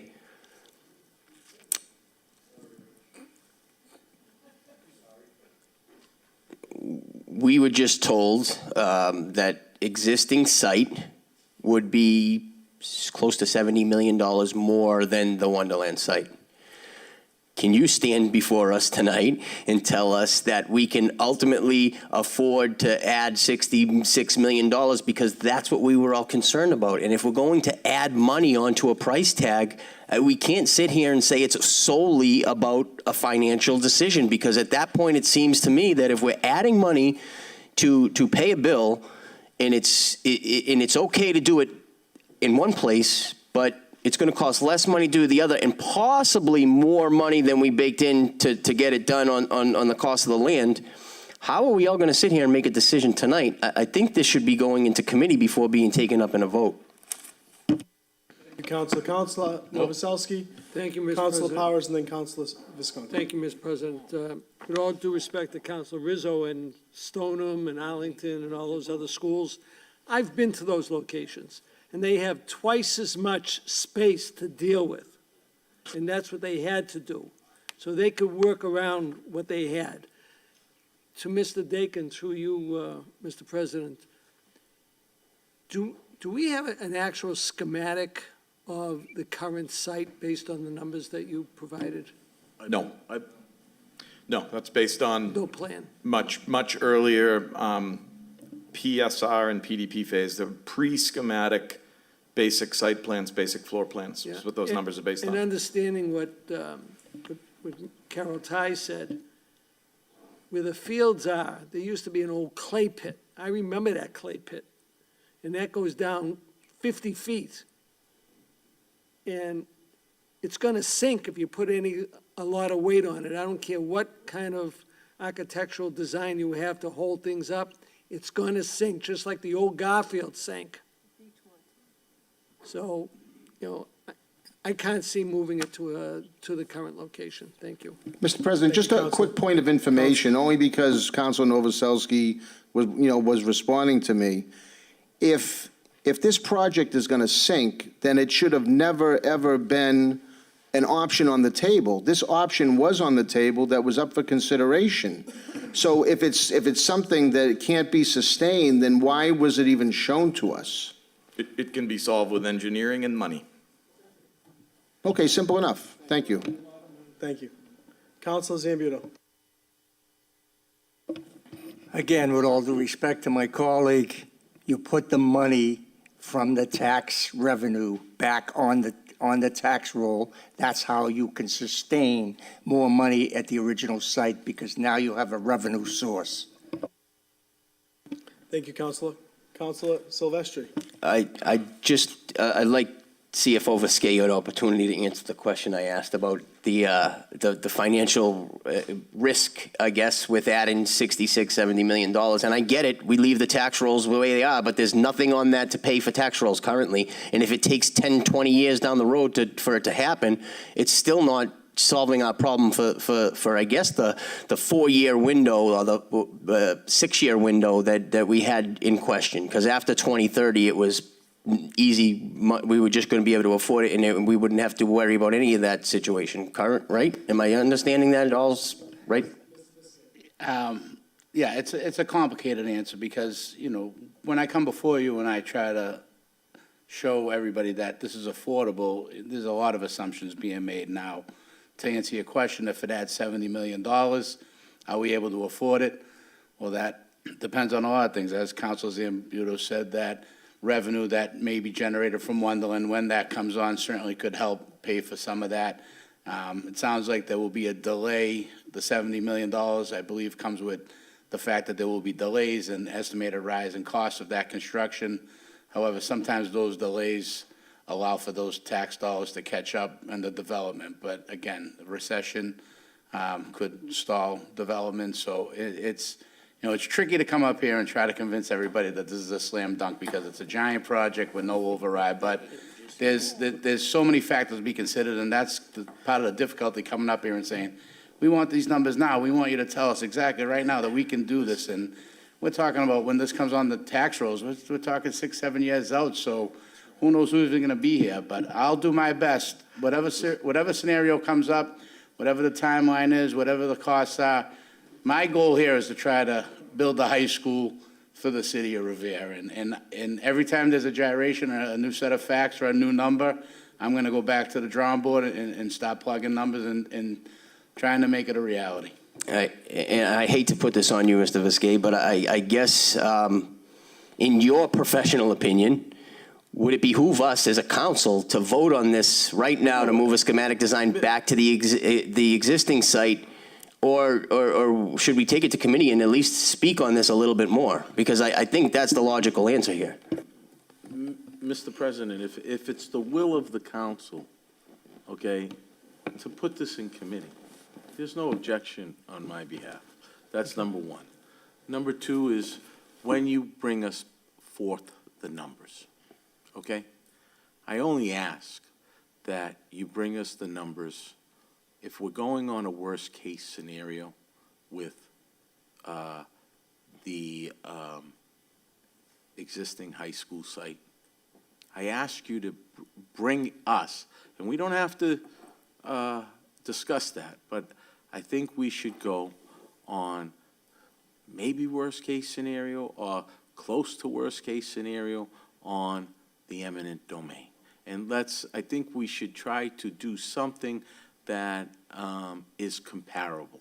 That's all, because we're Just curious on whose worst-case scenario we talking about, because there's 11 different worst-case scenarios. And I agree with you, but we can't go, if we're going on the worst-case scenario, I guess we have to come up with some kind of agreement on what the worst-case scenario is, okay? And because it just seems as though we're going worst case on the construction, okay? We can't kick that can down the road because eventually we're gonna have to pick that can up, okay? And I don't want that to be a $100 million bill that we're gonna have to pay 5, 6 years. And that is what scares me more right now too. So that's all. And if it's the will of the council to put it in committee, I'm happy to put it in committee. No problem. I'll run the scenario any way anyone wants me to run it, but becomes analysis paralysis at some point. I understand that. We really don't have any answers to many of these questions. It's my job to do my best to give educated guesses. That's what I brought before you. Some people think it was great. Some people think it was lacking. And like I told you last meeting, you want me to budget, it's gonna cost $130 million for Wonderland, happy to do it. You want me to budget, it's gonna cost $70 million, happy to do it. Sounds like we could still get sued and still be on the hook and move the project and cost us $70 million. You want that scenario? I'll do that too. Yeah. I mean, I'm here to work for you. So I'm fine doing it however you want, but at some point, like Council Silvestri and Council Riss said, we got to align ourselves and come up with a plan. And all this infighting is just going to cost money and time, and you do whatever. I'm here to do whatever you want. Rich, Mr. Viskey, I couldn't agree more. And I think that we as a council, along with everybody else, really need to put the differences aside and really try to figure out a game plan, okay, of really getting this done, okay? And that's what's important. There are differences of opinion, and I understand that.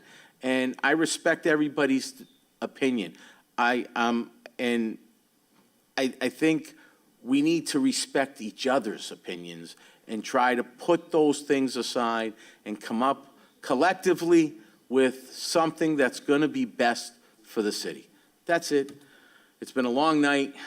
I'm ready to go home, so Mr. President? I have no further comments. Thank you. Can I just make one statement, and this is part of the problem? I'm getting called up. So let's assume that we move it to the existing high school site, and let's assume that Wonderland can generate some kind of revenue pay for that. What kind of development? When will it be developed? How long will it take us to turn around the eminent domain? How much is that ultimately going to cost us? When should I expect that? Is it going to be commercial? Is it going to be residential? Is it going to be a soccer field? This is just one aspect of the school. You have a lot of work to do. I'm only kidding. I know I do, and I'm happy to do it, but these are the things that really, the ripple effect of some of what you're asking. And again, I can come up with my best guess, but it may not align with Council Zambudo or Council Rizzo or Council Novoselsky. No, I waited 3.5 hours, now you can wait for me. Mr. Biscay. But Thank you, I'm all set. that's what you're there for. That's what, we value your opinion. Okay, you handle the finances and stuff like that, but we also want to hear the different options. That's No, all. I So we understand. I'm just trying that. to, I'm only trying to explain the complexities of I the question. understand the complexity Thank of you. it, 100%. Thank you. Thank you. Mr. President, Mr. President, Do you wish to send it to committee? Can we just, okay. move to Ways and Means. All in Thank you. favor? So ordered. That's my committee. Oh, gee. Thank you. Motion No, adjourned. of course not. Okay. Well, I can say one thing tonight, if I can just finish with, we had a lot of spirited discussion tonight, and we do want to, and a couple of councils mentioned, we had some really great attendance by some young students, and very impressive. Everyone have a great evening. Motion to adjourn.